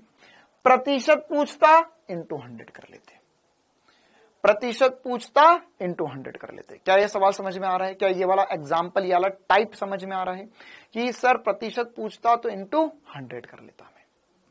क्लियर है मामला? अच्छा सर, इतना तो समझ में आया। अब मुझे निकालना है निरपेक्ष त्रुटि। तो निरपेक्ष त्रुटि मतलब कि ये पहला वाला पार्ट हो गया इसका, आपेक्षिक त्रुटि, ये ए हो गया, ये बी हो गया। तो मैंने निरपेक्ष त्रुटि तो निकाल लिया, आपेक्षिक त्रुटि सॉरी आपेक्षिक त्रुटि निकाल लिया, निरपेक्ष एब्सोल्यूट वैल्यू निकालनी है। तो ये क्या होगा, डेल्टा ए बाय ए की जो वैल्यू आई है हमारे पास वो कितनी आई है सर, डेल्टा ए बाय ए की जो वैल्यू आई है वो 0.1 आ गई है। अगर मैं ए निकाल लूं तो मेरे डेल्टा ए निकल जाए। निरपेक्ष त्रुटि मतलब डेल्टा ए पूछा हुआ है और आपेक्षिक त्रुटि मतलब डेल्टा ए बाय ए पूछा हुआ है। ठीक है, तो डेल्टा ए की वैल्यू कितनी है, डेल्टा ए की वैल्यू कितनी है, डेल्टा ए की वैल्यू कितनी है। तो यहां पर डेल्टा ए की जो वैल्यू है वो कैसे निकालेंगे सर, कैसे निकालेंगे बाबा, कैसे निकालेंगे बाबा। तो सर ए निकाल ले क्या पहले, हाँ ए तो निकालना बहुत आसान है, एरिया इन दोनों को मल्टीप्लाई कर लो। तो एरिया क्या होगा सर, क्षेत्रफल तो बिल्कुल बाएं हाथ का खेल है, एल इंटू बी क्षेत्रफल होगा, मतलब 2 × 4 8 आ गया, 2 × 4 8 आ गया, 8 क्षेत्रफल बन गया। तो यहां पर मैं चाहूं तो डेल्टा ए निकाल सकता हूं बड़ी ही आसानी से। डेल्टा ए बराबर होगा 0.1 × 8 या 0.8 मीटर स्क्वायर, यहां भी मीटर स्क्वायर लिख देते यूनिट। देखो ये एकलौता सवाल जो है अगर आपके सामने लिखा है और आपको पूर्ण रूप से समझ में आ गया, मतलब कि मेरी मेहनत सफल हो गई, मेरी मेहनत सफल हो गई। ठीक है, इतनी मेहनत करके जो पूरा पढ़ा है अगर आपको ये समझ में आ गया, मतलब कि आपको अब आगे कोई दिक्कत नहीं जाएगी, क्योंकि ये एक ही सवाल में मैंने तो जो सब कुछ करवाया, फिर से एक ही चीज 4 से 5 बार करवा चुका हूं अब मैं, है ना। और अगर अभी भी समझ नहीं आ रहा तो फिर तो बहुत मुश्किल जिंदगी है आगे। एक ही सवाल फिर से क्या हमने इसमें पूरा सब कुछ निकाला, पिछले वाले में भी निकाला, इस वाले में भी निकाला। क्या हमें यहां पर आयताकार पटल दी गई थी, लंबाई दी गई थी, चौड़ाई दी गई थी। आपेक्षिक त्रुटि होता है डेल्टा ए बाय ए, निरपेक्ष त्रुटि होगा ए। ए क्यों लिख रहा हूं, क्षेत्रफल के लिए। अब यहां पर सबसे पहले फॉर्मूला याद लगेगा, मुझे पता होना चाहिए था, क्यों, क्योंकि मल्टीप्लाई में है। इसी प्रकार से अगर मेरे को सबसे पहले पूछा है डेल्टा ए बाय ए आपेक्षिक त्रुटि, तो मल्टीप्लाई में आपेक्षिक त्रुटि अच्छी से निकलती है। मल्टीप्लाई में अपेक्षित त्रुटि अच्छे से निकलती है बिना किसी झंझट के। तो डेल्टा ए बाय ए बराबर होगा delta l by l plus delta b by b. अच्छा sir, l delta l b delta b सब कुछ दिया हुआ है। तो डेल्टा एल 0.1 मतलब 0.1 अपॉन 20, 0.2 अपॉन 20, ये पॉइंट उड़ा 0 आ गया, ये 2 से 2 कटेगा तो यहाँ पे 2 बचेगा, नीचे 4 है, तो यहाँ पे 2 और 0 मिलकर 20 बन गया। कुलदीप देख ले यहाँ पर, ये 2 और 0 मिलकर 20 बन गया। अब 1/20 प्लस 1/20 जुड़ेगा तो 2/20 हो गया, यह 2 से 2 कट गया यहाँ पर, तो ये आ गया 0.1। ये आ गया मेरे लिए डेल्टा ए बाय ए आपेक्षिक त्रुटि। इसी प्रकार से मुझे निकालना है निरपेक्ष त्रुटि। तो निरपेक्ष त्रुटि क्या होगा, डेल्टा ए बाय ए बराबर होगा 0.1, ए से मल्टीप्लाई कर दो तो डेल्टा ए बराबर होगा 0.1 इंटू 8 या 0.8 मीटर स्क्वायर। 8 से क्यों मल्टीप्लाई करा, एरिया निकाल लिया यहाँ पर। तो इसके अंदर हमने सारे पहाड़ उखाड़ लिए है ना, सारे पहाड़ खोद दिए, ये एग्जैक्ट ऐसा कैसा अब हमसे बन चुका है। ठीक है, इसमें अपेक्षित निरपेक्ष सब कुछ निकाल लिया मैंने। अब अगर यहां पर सर ये तो मल्टीप्लाई वाला था, डिवाइड होता तो भी यही करते, ऑब्वियस सी बात है, एरिया निकालने के लिए ये नहीं करते, मल्टीप्लाई नहीं करते, बाकी फॉर्मेट पैटर्न सब सेम होता। ठीक है, जैसे इस पे अब डिवाइड वाला एक सवाल करते हैं, डिवाइड वाला ना, चिंता मत करो, इतना पक्का है कि इतना भर भर के मैं पढ़ा दूंगा ना, एकदम आत्मा तुम्हारी तृप्त कर दूंगा मैं पढ़ा के, है ना, और पढ़ के तुम्हारी आत्मा तृप्त हो जाएगी। मतलब तुम्हें अगर कहीं पर कमी लगेगी तो वो यही लग सकती है कि सर शायद मैंने थोड़ा सा पढ़ने में और मेहनत करना चाहिए थी, या मेरे को और क्वेश्चन की प्रैक्टिस करना चाहिए, तो ही मार्क्स इंप्रूव होंगे। बाकी है ना, पिछले साल पूछ लेना 5-5, 6-6 कॉपी अकेली फिजिक्स में भरवा दी थी मैंने, 5 से 6 कॉपी अकेली फिजिक्स में भरवा दी थी ना। और अगर तुम बढ़िया तरीके से लिख रहे हो सब कुछ, और तुमने अगर पतली कॉपी बना ली होगी तो एक कॉपी तो अभी भरने में आ गई होगी तुम्हारी केवल फिजिक्स की ना। एक कॉपी तो ये चैप्टर खत्म कर, 2 चैप्टर में एक कॉपी भर जाएगी, तो अगली बार के लिए बोल रहा हूं थोड़ी मोटी कॉपी बनाना। जैसे इस पे एक और सवाल कर लेते है ना, मन नहीं भरा सर हमारा, एक और सवाल करवा दो। हाँ देखो, ये बता, इसमें प्रतिरोध दिया हुआ है, ये V ये होता है विभवांतर बटे में धारा। विभवांतर वोल्ट में दिया गया, धारा एम्पियर में दी गई है, फॉर्मूला भी दिया गया। अगर लगता है कि नहीं सर हम तो 10वीं फेल है, सर हमको तो कुछ नहीं आता, तो फॉर्मूला दिया V बटे में आई। अब हमें निकालना है कि कुल त्रुटि क्या होगी। अब इस सवाल वाले ने निरपेक्ष आपेक्षित कुछ नहीं बोला। ठीक है यश बेटा, यहां पर ध्यान दे। तो यहां पर आप यहां पर देख सकते हो कि इसमें हमसे बोला है कि V और I दिया गया है। ठीक है, अब हमें बताना है कि कुल त्रुटि क्या होगी, कुल त्रुटि बताना है। तो कुल त्रुटि कैसे निकाल सकते हैं। अब कुल त्रुटि में कौन सी दी हुई है, प्रतिशत त्रुटि दी हुई है। कितनी दी हुई है, प्रतिशत त्रुटि। तो प्रतिशत त्रुटि दी हुई है, मतलब प्रतिशत त्रुटि कैसे निकलती है सर। अगर मुझे R में प्रतिशत त्रुटि निकालना, सबसे पहले पता होना चाहिए निकालना क्या। R में प्रतिशत त्रुटि, R में प्रतिशत त्रुटि, तो R में प्रतिशत त्रुटि क्या होगी, ये होगा डेल्टा R बटे में R इंटू 100। क्या ये मुझे निकालना है, बोल हाँ या ना। सबसे पहले लिख लो क्या निकालना है। हाँ सर ये निकालना है मुझे, ये निकालना है मुझे। ठीक है, अब अगर ये निकालना है मुझे तो कैसे निकलेगा, ये निकलेगा R बराबर होगा V बटे में I। बोल हाँ या ना। हाँ सर V बटे में I। तो क्या ये डिवाइड में है, हाँ। क्या मल्टीप्लाई में भी हो सकते थे, होते, मल्टीप्लाई डिवाइड कुछ भी होते। मैं यहां पर एक ही चीज करता, डेल्टा R बटे में R बराबर होगा डेल्टा V बटे में V प्लस डेल्टा I बटे में I। ये मेरा आंसर है, ये मेरा आंसर है। क्या मेरे पास भगवान की असीम कृपा से V दिखाई दे रहा है, बिल्कुल। डेल्टा I दिखाई दे रहा है, बिल्कुल। I दिखाई दे रहा है, बिल्कुल। डेल्टा I दिखाई दे रहा है, और बोलो सब दिख गया मेरे को। तो क्यों, क्योंकि मुझे यही सब कुछ चाहिए और ये तो निकालना है मुझे।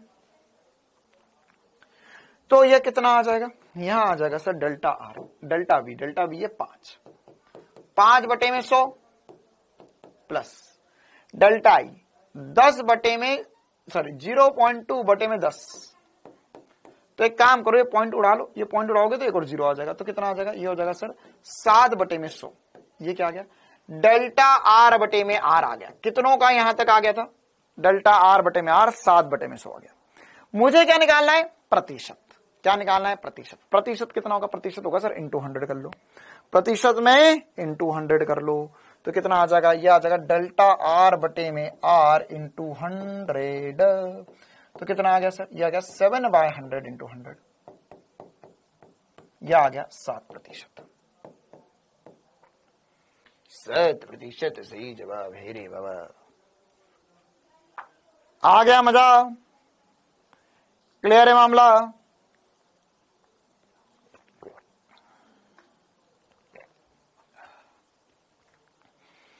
मजो आई गयो।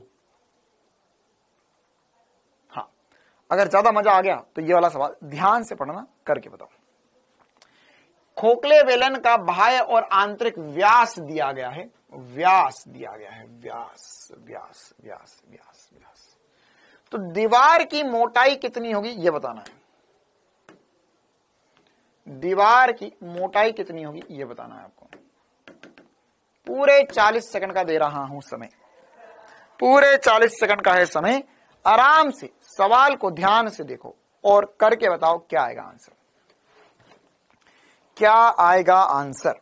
आराम से देखो सवाल को और करके बताओ क्या आएगा आंसर।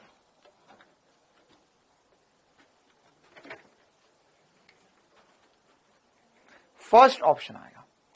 हाँ, ध्यान से देखना, उसमें कुछ एक गफला दिया हुआ है, व्यास बोला हुआ है, व्यास है ना।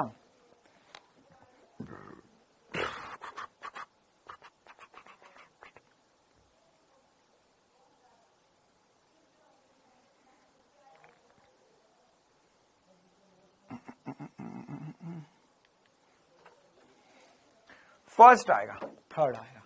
हाँ सर, थर्ड तो क्यों ही बोल रहे हो यार, फर्स्ट और सेकंड बोलो तो भी मुझे अच्छा लगे कि हाँ सर फर्स्ट आ सकता है, सेकंड आ सकता है, थर्ड तो आएगा ही नहीं, थर्ड तो आएगा ही नहीं। क्यों? क्योंकि त्रुटि हमेशा जुड़ती है, तो इसकी त्रुटि और इसकी त्रुटि जोड़ोगे तो 0.02 आएगा, ये आएगा, ये तो फिर ये आएगा आंसर। अब देखो क्या बोला है हमें बोला है व्यास। तुम्हें समझता है व्यास क्या होता है? हाँ भाई, तुम्हें समझता है व्यास क्या होता है? अरे बोल प्यारे बोल, तुझे समझता है क्या व्यास क्या होता है? व्यास, व्यास होता है सर ये वाली दूरी, ये होता है व्यास, यहां से यहां तक का पूरा जो होगा वो व्यास कहलाएगा। और यह रहा आंतरिक, है ना, दो मतलब समझना, बेलन है तो ये इधर भी होगा और ये अंदर भी होगा ना। तो चक्कर क्या है कि इसमें दीवार की मोटाई निकालनी है, तुम्हें ये निकालना है, यहां से यहां तक की दूरी, ये वाली दूरी निकाल के देनी है। तो कैसे निकलेगी? क्या व्यास व्यास घटा के आंसर आएगा? नहीं, व्यास व्यास घटाएगा तो आंसर नहीं आएगा। क्यों नहीं आएगा सर व्यास व्यास घटा के आंसर? क्योंकि यहां पर अगर तूने अंदर वाले का व्यास देखा, बाहर वाले का व्यास देखा, तो व्यास व्यास घटाकर तू मोटाई की दुगनी दूरी निकाल लेगा। मोटाई नहीं आएगा, दुगनी मोटाई आ जाएगा। बोल हाँ या ना? तो व्यास व्यास घटाकर आंसर नहीं आएगा सर, त्रिज्या त्रिज्या घटाकर आंसर आएगा। तो सबसे पहले या तो इनको घटा के डिवाइड बाय 2 करो या इनको आधा आधा कर लो, जैसी आपकी मर्जी हो, जैसी आपकी मर्जी हो, है ना। इनको घटा लो, इनको घटाओगे मोटाई निकलेगी, मोटाई क्या निकलेगी? मोटाई निकलेगी, इनको घटाओ तो ये हो जाएगा 4.23 माइनस 3.89 डिवाइडेड बाय 2, या यहां पर हो जाएगा 0.34 डिवाइडेड बाय 2, तो 0.17 आएगा। क्या ये बात सभी को चमकी? सबसे पहली बात तो ये चमकना चाहिए कि सर मोटाई जो होगी वो दोनों चीजों को जोड़ना होगा, है ना, और या सॉरी घटाना होगा और डिवाइडेड बाय 2 करना होगा। या तो पहले घटा लो या घटा कर डिवाइडेड बाय 2 कर लो, ठीक है, या पहले डिवाइडेड बाय 2 कर लो, दोनों को आधा आधा कर लो, फिर घटा लो, या घटा लो फिर डिवाइडेड बाय 2 कर लो, बात बराबर ही है। तो मोटाई निकलेगी और आंसर जो होगा वो सेकंड हो जाएगा। बहुत ही खूबसूरती से, है ना, उन बच्चों के लिए जोरदार तालियां जिनका आंसर सेकंड आ गया, है ना। और त्रुटि, त्रुटि सर निकाल दो, बिल्कुल निकाल देते। मोटाई में त्रुटि जो होगी, त्रुटि को या मोटाई को टी बोल देते, तो डेल्टा टी जो होगा, देखो इन्हें घटाओ या जोड़ो कोई फर्क नहीं पड़ता, त्रुटियां हमेशा जुड़ती है। 0.02 सेंटीमीटर आएगी, तो फाइनल आंसर हो जाएगा 0.17 प्लस माइनस 0.02। यही है जोरदार तरीके से आंसर। कितनों का था सही ये जवाब? हाँ भाई आया B B B B B, बिल्कुल सही बात, बी सही जवाब आएगा। ओके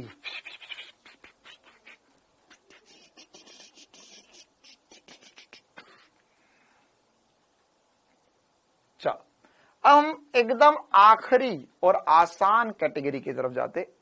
देखो अभी मैंने तुम्हें क्या बता दिया, मैंने ये केस 2 पे बहुत सारे उदाहरण करवा दिए, केस 2 अब क्लियर है। अब लास्ट और सबसे आसान तरीका बचता है, जो होता है यार आसान केस बनता है केस 3, जिसमें कुछ पावर में चली जाए, जिसमें कुछ पावर में चले जाए तो क्या करना होता है। और सबसे ज्यादा सवाल इसी पर पूछे जाते हैं, सबसे ज्यादा सवाल इसी पर पूछे जाते हैं। अरे माइनस क्यों करेंगे बेटा, मोटाई निकालनी है, मोटाई निकालनी है, क्यों माइनस करेंगे भाई? ये तेरे पास चौड़ाई है, ये व्यास है, ये अंदर वाले का है, तुझे निकालना ये कितना बचा, तो क्या करेगा, जोड़ेगा, घटाएगा, मल्टीप्लाई करेगा, डिवाइड करेगा, क्या करेगा? बोल भैया बोल। 5वीं वाला बच्चा बता सकता है कि सर ये है, इनको घटाएंगे तो ये वाला आएगा, माइनस क्यों करेंगे भाई? माइनस ही करेंगे ना, माइनस क्यों करेंगे? अरे भाई इसको कैसे पढ़ाएंगे भैया? बायोलॉजी कैसे पढ़ रहा है तू कि बायो में इतना भयंकर कॉमन सेंस लगता है ना? कल को बोलेगा यार ये आदमी को बुखार आया है तो इसको मैं गोली क्यों दूं, ऑपरेशन ही कर देता हूं मैं सीधे।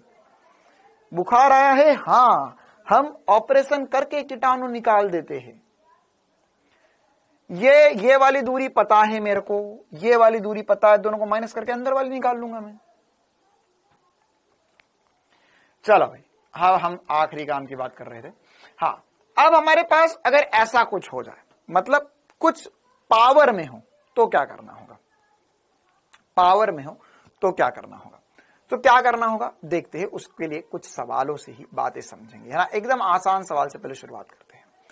मान के चलो मेरे पास एक गोले की त्रिज्या में, अब देखो यहां पर कौन सी त्रुटि दी है, प्रतिशत त्रुटि 2% है, तो आयतन गोले हो तो गोले के आयतन ज्ञात करने में त्रुटि क्या होगी, गोले के आयतन में त्रुटि क्या होगी ये बताना है मुझे, ठीक है। त्रिज्या में त्रुटि दी है और आयतन में त्रुटि पूछी है, तो कैसे करेंगे? तो यहां पर हमारे पास आयतन का सूत्र क्या होता है, सबसे पहले तो ये समझना होगा। सर गोले का आयतन 4/3 πr³ होगा। आयतन में मैंने तुम्हें बताया था घात 3 होनी चाहिए, ठीक है। अच्छा अब ये बताओ कि यहां पर क्या 4, 3 और पाई में कोई त्रुटि होगी? नहीं सर, ये तो इनमें कभी त्रुटि हो ही नहीं सकती। अरे भाई 4 4 है, 3 3 है, पाई है, उसमें कोई त्रुटि कभी नहीं हो सकती। तो किस में त्रुटि हो सकती है? त्रिज्या में हो सकती है सर। और त्रिज्या में त्रुटि जो है वह कैसे निकालेंगे, कैसी त्रुटि होगी, है ना, कैसी त्रुटि होगी त्रिज्या में? तो त्रिज्या में जो त्रुटि होगी वो हमें पता है सर, डेल्टा r/r, ठीक है। तो मतलब v है और यहाँ पे r है, r की घात 3 है, तो अब इसमें त्रुटि कैसे निकालेंगे? इसकी त्रुटि होगी डेल्टा v/v बराबर होगा ये जो घात है, अब देख इससे कोई मतलब नहीं है, इससे कोई लेना देना नहीं है, बस इससे लेना देना है मुझे, ये चाहिए, ये मांगता है। तो 3 को आगे मल्टीप्लाई कर ले और डेल्टा r/r कर ले, बस ये आंसर आ गया। 3 आगे क्यों मल्टीप्लाई करा? जो घात होगी उसे आगे मल्टीप्लाई कर लेंगे, दैट्स इट। जो घात होगी उसे आगे मल्टीप्लाई कर लेंगे, ठीक है। अच्छा अब हमें कौन सी त्रुटि दी है? हमें प्रतिशत त्रुटि दी है। तो अगर हम यहां पे प्रतिशत त्रुटि की वैल्यू रखेंगे तो आंसर भी ऑटोमेटिकली प्रतिशत त्रुटि ही आ जाएगा। तो यहां पर क्या होगा, यहां पर क्यों ऑटोमेटिकली आ जाएगा सर? देख यहां इंटू 100, यहां इंटू 100, प्रतिशत त्रुटि के लिए दोनों तरफ इंटू 100। तो यहां पर अगर प्रतिशत त्रुटि की वैल्यू तो प्रतिशत त्रुटि की वैल्यू आएगी, अपेक्षित है तो अपेक्षित की वैल्यू आ जाएगी, कोई दिक्कत नहीं है इसमें। तो आंसर हो जाएगा सर डेल्टा v। देखो एक बार तुमको लगता नहीं तो मैं करके बता दूं, तो कोई समस्या वाली बात नहीं है इसमें। यह हो जाएगा डेल्टा v/v इंटू 100 बराबर हो जाएगा 3 इंटू डेल्टा r/r इंटू 100, ठीक है। पहली और आखिरी बार कर रहा हूं, पहली और आखिरी बार कर रहा हूं, ठीक है, कोई दिक्कत नहीं है, उसमें इंटू 100 करोगे दोनों तरफ। अब इसकी प्रतिशत त्रुटि और इसकी भी प्रतिशत त्रुटि, तो इसकी प्रतिशत त्रुटि तुम्हें निकालनी है, ये हो जाएगा 3 इंटू ये दिया हुआ है तुम्हें 2 प्रतिशत त्रुटि 2, तो ये हो गया 6% आंसर आ गया। क्लियर है मामला? आया समझ में? ये आ गया समझ में? क्लियर है कहानी? अगर हां तो ये वाला सवाल एक बार सोचो।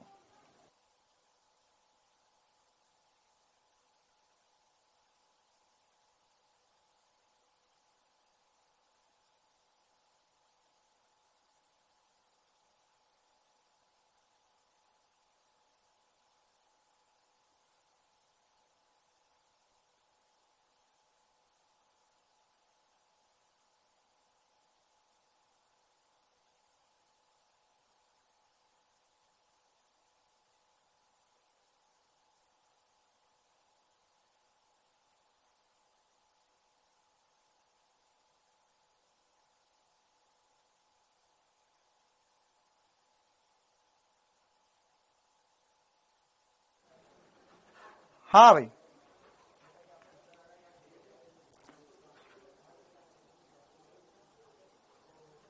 आया आंसर? कर दिया सेट मामला, अब नहीं आएगी आवाज। चलो, वैसे काफी खुशी की बात है ना, डाउटनेट का एक और चैनल है, जैसे डाउटनेट नीट हिंदी मीडियम है, वैसे डाउटनेट का 9-10 का भी एक हिंदी मीडियम का चैनल है, ठीक है। तो जो डाउटनेट का 9-10 का हिंदी मीडियम का चैनल है, उस पे 500 के मतलब 50 लाख सॉरी 5 लाख नहीं, एक और जीरो हो जाएगा, हाँ ठीक है, तो 500 के सब्सक्राइबर पूरे हो गए, ठीक है, 500 के 5 लाख, ठीक है, हाँ 5 लाख ही हुआ, तो 5 लाख सब्सक्राइबर पूरे हो गए उस चैनल पे, तो इसलिए थोड़ा सा YouTube पे हंगामा कर रहे हैं। चलिए, हम तो हमारे काम की बात करते हैं। क्या आएगा यहाँ पर आ जाएगा P बराबर होगा A की घात 3 B की घात 2 बटे में CD, ठीक है। अब इसमें प्रतिशत त्रुटि की गणना करनी है, तो क्या होगा, यहां पर जो हो जाएगा यह हो जाएगा डेल्टा P बाय P बराबर होगा, अच्छा कैसे लिखेंगे, 3 गुणा डेल्टा A बटे में A प्लस 2 गुणा डेल्टा B बटे में B प्लस C के आगे कुछ भी नहीं है और D के आगे भी कुछ भी नहीं है, D के आगे भी कुछ भी नहीं है, ठीक है, ये है ना, मतलब यहां पर C, अच्छा सर डिवाइड में है ये, तो माइनस कर दो, नहीं डिवाइड में तो भी कुछ नहीं, प्लस ही करना है, हर कंडीशन में प्लस ही करना है, ठीक है। तो यहां पर अगर हम सारी वैल्यूज रखेंगे तो कितना आ जाएगा, ये आ जाएगा सर 3 गुणा, ये मतलब सबसे आसान चीजों में से एक है, डेल्टा A बटे में A की प्रतिशत त्रुटि 1 दी हुई है sir, plus 2 into 2 plus C की प्रतिशत त्रुटि 3 दी हुई है और D की प्रतिशत त्रुटि 4 दी हुई है, तो हो जाएगा 3 into 4 plus 3 into 3 plus 4 plus 3 plus 4 6 और 6 16, 6 और 10 16 हो जाएगा, हाँ 16% है, 16%, चेक करो एक बार, 4 प्लस 3 प्लस 4, तो ये 6 10 14, अच्छा सॉरी 14 हो जाएगा यहाँ पर, 14 1 4 14 इज द करेक्ट आंसर, हाँ भाई 14 आएगा, 14% is the correct answer. Clear है मामला? तो क्या ऐसे सवाल कर सकते हो, क्या ये वाले सवाल बनेंगे, हाँ डी, तो देखो क्या ऐसा सवाल भी बन जाएगा, इसमें भी वही दिया हुआ है, आपको माइनस पावर से मतलब नहीं है, आपको माइनस पावर से मतलब नहीं है,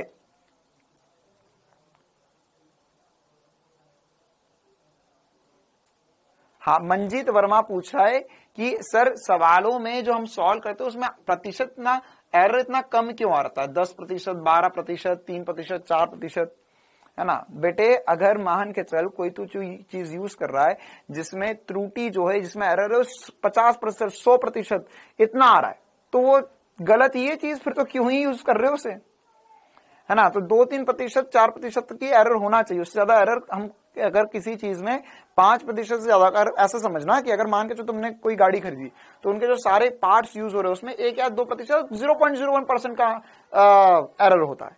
अगर मान के चल ऐसी गाड़ी खरीद ली इसमें 50% त्रुटि है, तो क्या होगा, गाड़ी आज खरीद कर लाए, किक मारी, किक बाहर आ गई, है ना, एक्सेलेरेट करने गए, टायर पीछे रह गया, पता चला 2 लोग पीछे बैठ गए, 2 टुकड़ों में बढ़ गई, है ना। तो ऐसा नहीं होना चाहिए ना, क्या होना चाहिए, त्रुटि कम से कम होनी चाहिए। इसलिए चलो भाई, अब इसी प्रकार से ये वाला सवाल बन जाएगा क्या, इसमें हमें बोला है कि कोई भौतिक राशि मापी है। अच्छा ये क्या है वैसे पता है, कैपिटल जी लिखा भाई, कैपिटल जी। तो इसमें त्रुटि क्या होगी, इसमें त्रुटि क्या होगी, इसमें त्रुटि क्या होगी, तो इसमें त्रुटि लिखेंगे, देखो ध्यान से मैं लिख के बता रहा हूं एक बार, डेल्टा m बाय एम के आगे 1 का multiply plus 3 into delta l by l plus 2 into delta T by T. मैंने माइनस का साइन क्यों नहीं लगाया, माइनस का साइन नहीं लगाना है, त्रुटि घटेगी नहीं, त्रुटि घटने वाली नहीं है। तो डेल्टा m बाय एम क्या हो जाएगा, 2 plus 3 into 3 plus 2 into 4, 4 plus 6 plus 8, 16। क्या अब ये टाइम पास लग रहा है, अबे 16 भी नहीं आया, इसमें भी क्या दिक्कत आ गई, 9, अच्छा 9 प्लस 8, 9 प्लस 8 तो 19 आ जाएगा, हाँ अब सही आया, 19%, 19%, हाँ D, D is the correct answer. क्या ऐसे सवाल कर पाओगे, क्या ऐसे सवाल कर पाओगे, हाँ एरर नेगेटिव में नहीं होता, माइनस में नहीं होता। तो वही वाले सवाल है, ये वाला सवाल देखो, अब ये वाला सवाल भी वही दिया हुआ है ना, इसी प्रकार से ये वाला सवाल भी वही दिया हुआ है। तो एक बात, ये वाले सारे सवाल ट्राई करने हैं, कल की क्लास में हम ये वाले क्वेश्चंस डिस्कस करेंगे, है ना। कौन कौन से, ये वाला एक तो नीट 2023 का सवाल होमवर्क में है, इसी प्रकार से ये वाला सवाल नीट 2019 का भी होमवर्क में है, ये एम्स 2018 का सवाल होमवर्क में। इन सबके आंसर्स कल मैं आती बता दूंगा, सेम करना है बिना किसी दिक्कत के, भर भर के प्रैक्टिस के लिए क्वेश्चन से, ठीक है। इसी प्रकार से ये वाला सवाल हमारा हो गया है, ये वाला सवाल भी होमवर्क में है। इसके लिए फॉर्मूला लिख देता हूं, t equal to 2 pi under root L बटा जी होता है, या दोनों तरफ वर्गीकरण कर लोगे, g बराबर हो जाएगा 4 पाई स्क्वायर एल बटे में t का स्क्वायर, है ना। ये हिंट है, जिनको नहीं बनेगा उनके लिए हिंट, ये वाला फॉर्मूला लगाना है, ठीक है। चलो, तो ये वाले सवाल जो है वह हमको बनने चाहिए, और ये वाले सारे सवाल एक बार आपको क्लास के बाद में ट्राई करने हैं। इसके साथ ही साथ स्टार्टिंग के 2 सवाल थे, वो भी मैं बता देता हूं एक बार, है ना। ये वाला जो सवाल था कल होमवर्क में दिया था, पृष्ठ तनाव, पृष्ठ तनाव की विमाएं बतानी। तो पृष्ठ तनाव क्या था, ये होता है m, ये मैं बताया था m1 l-2, क्यों, क्योंकि होता है बल बटे में लंबाई, ये बनाना है। ये हो गया पृष्ठ तनाव, पृष्ठ तनाव, ठीक है। अब हमारे पास है ऊर्जा, वेग और समय।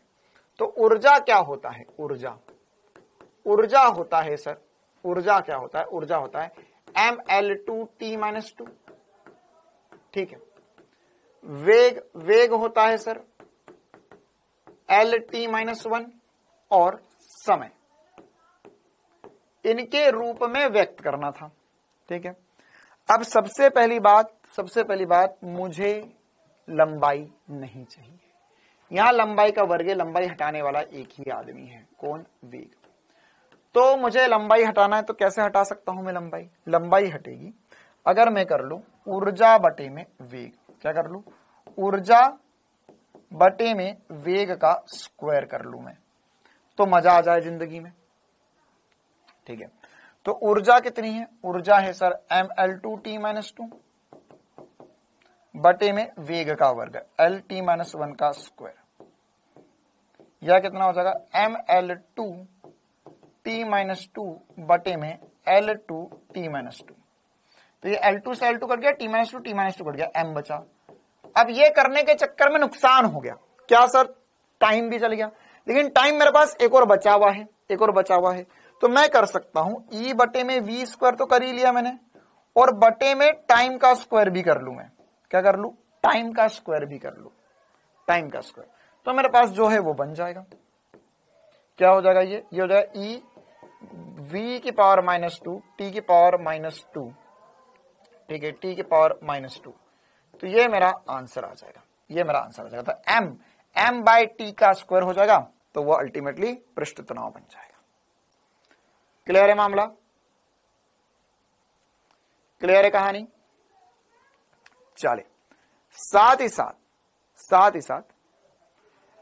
साथ यहां पर ये वाला क्वेश्चन ये बना क्या है ना, इसमें क्या करना है, हमें इनको ऐसा सेट करना है कि लंबाई बन जाए। क्या सेटिंग जमानी है? लंबाई की सेटिंग जमानी है। तो लंबाई कैसे बना सकते हैं? लंबाई कैसे बना सकते हैं? हाँ बेटा, आप लोगों के जो डाउट्स है चिंता मत करो, कल की क्लास में मैं एक बार आज के और कल के यहां पर पीडीएफ लेकर आ जाऊंगा, उसमें से सारे डाउट बता दूंगा, ठीक है। तो यहां पर क्या होगा, यहां पर अगर हमारे पास लंबाई है तो लंबाई जो है वो लंबाई क्या होगी? तो यहां पर c है, c होगा LT-1। अच्छा, g की विमा पता है आपको, m-1 ना, ये g की विमा निकाली थी हमने, m-1 L3T-2। क्या मैंने सही लिखा है? इसी प्रकार से ये क्या है सर, ये विमा कैसे निकालेंगे? तो एक फॉर्मूला होता है F बराबर 1/4πε0 Q1 Q2 बटे में R²। ये कूलम का नियम होता है। किसका नियम होता है? कूलम का नियम, कूलम के नियम का फॉर्मूला होता है। तो उससे हम निकाल सकते हैं, E²/4πε0 की विमाएं।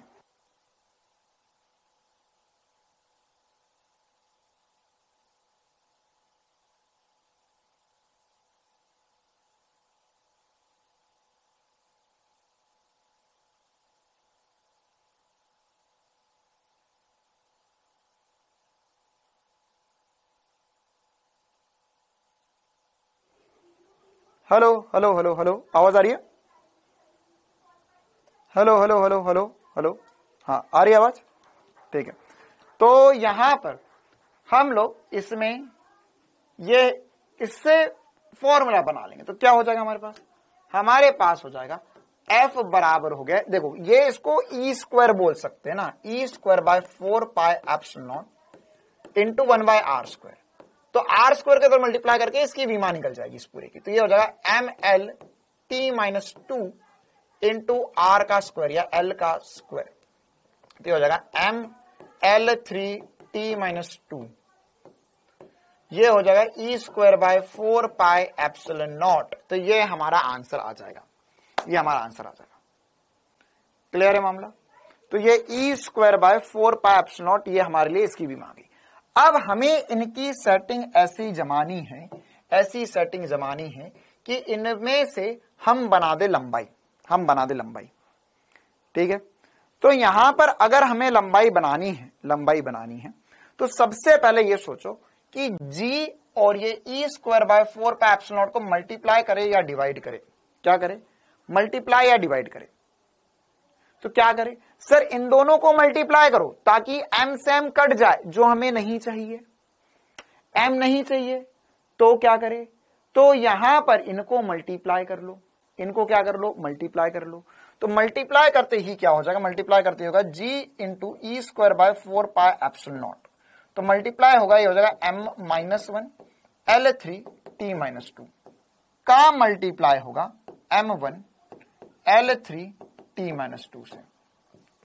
तो ये m से m कट गया, m-1 m+1 था, और ये हो गया L की पावर 6 T की पावर -4। ठीक है। अब हमारे पास C बचा है। कहानी जो पिछला सवाल था उसके जैसी ही बन गई है। फिर से इनको मल्टीप्लाई करा। अब देखो चारों ऑप्शन मल्टीप्लाई किसमें सर? इसमें है, इसमें है, नहीं इसमें नहीं है, मतलब यह आंसर नहीं है। और ये तो अच्छा, यहाँ पे वैसे प्रिंटिंग मिस्टेक, यहाँ पे जी आना चाहिए था। ठीक है, और इसमें है मल्टीप्लाई में। तो या तो ये आंसर है या तो ये आंसर है। अब दोनों में पावर 1/2 है, मतलब सर इस पे पूरे पे रूट चढ़ा दूं मैं, तो क्या चढ़ा दूं पूरे पे? रूट। तो रूट चढ़ाते ही क्या बनेगा सर? ये बन जाएगा L3 t के पावर -2। अब बटे में अगर मैंने c का स्क्वायर कर दिया तो कहानी खत्म, पैसा हजम। क्यों? c क्या है? ये रहा सर। तो c का स्क्वायर मतलब हो गया है L3t-2 बटे में Lt-2 का स्क्वायर, है ना।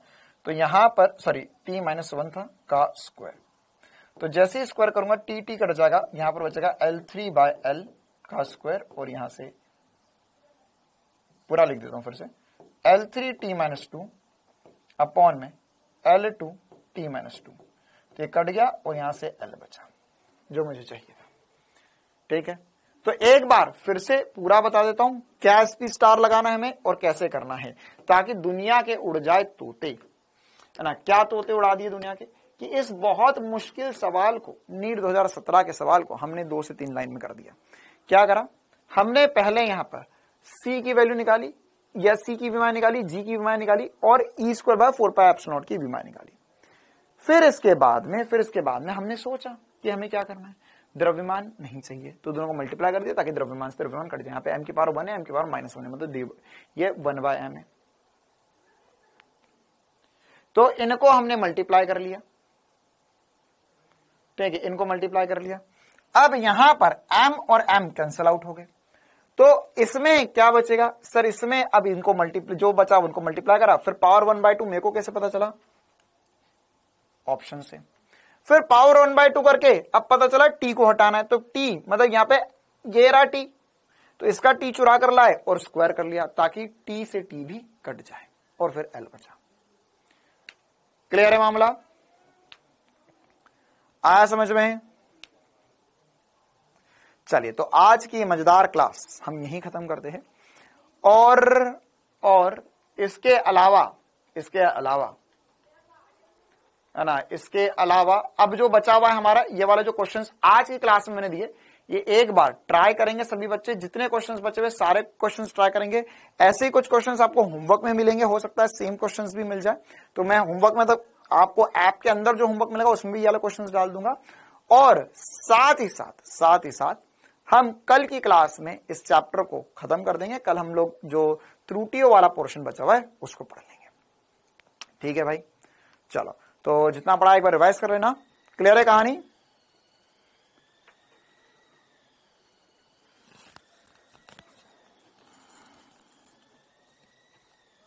आपने आकाश जयपुर में क्लास ली थी क्या? हाँ बिल्कुल, 2 साल पढ़ा है मैंने आकाश जयपुर में।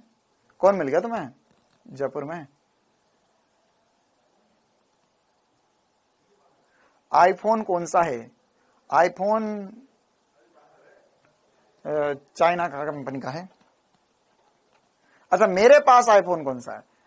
मेरे पास आईफोन सैमसंग वाला है। हाँ, स्लाइड अभी डल जाएगी।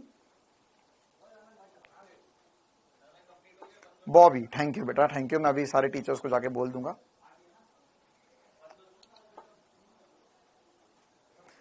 पार्सल ठीक है, बढ़िया, मजे में। कल आ जाएंगे, कल परसों आ जाएंगे ये लोग। चैनल सेलिब्रेशन वाला ये था। आप यूट्यूब पे लिखिए Doubtnut 9th-10th Hindi medium, 9th-10th Hindi medium.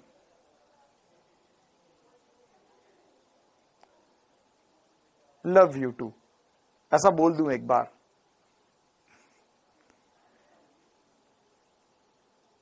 Telegram better, Telegram में दिन भर टेलीग्राम आईडी बताते रहे क्या? अभी इतने सारे बच्चों ने बताई टेलीग्राम आईडी।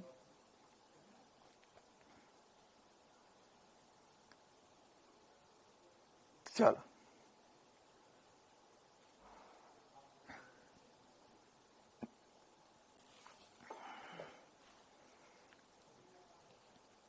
हाँ भाई, तो काफी बढ़िया। आप कहां से हो? मैं इंदौर से हूं। और कुछ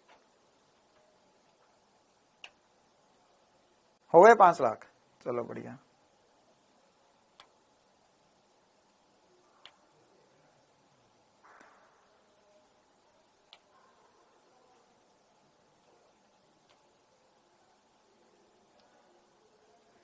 चलो ठीक है, तो अब हम मिलते हैं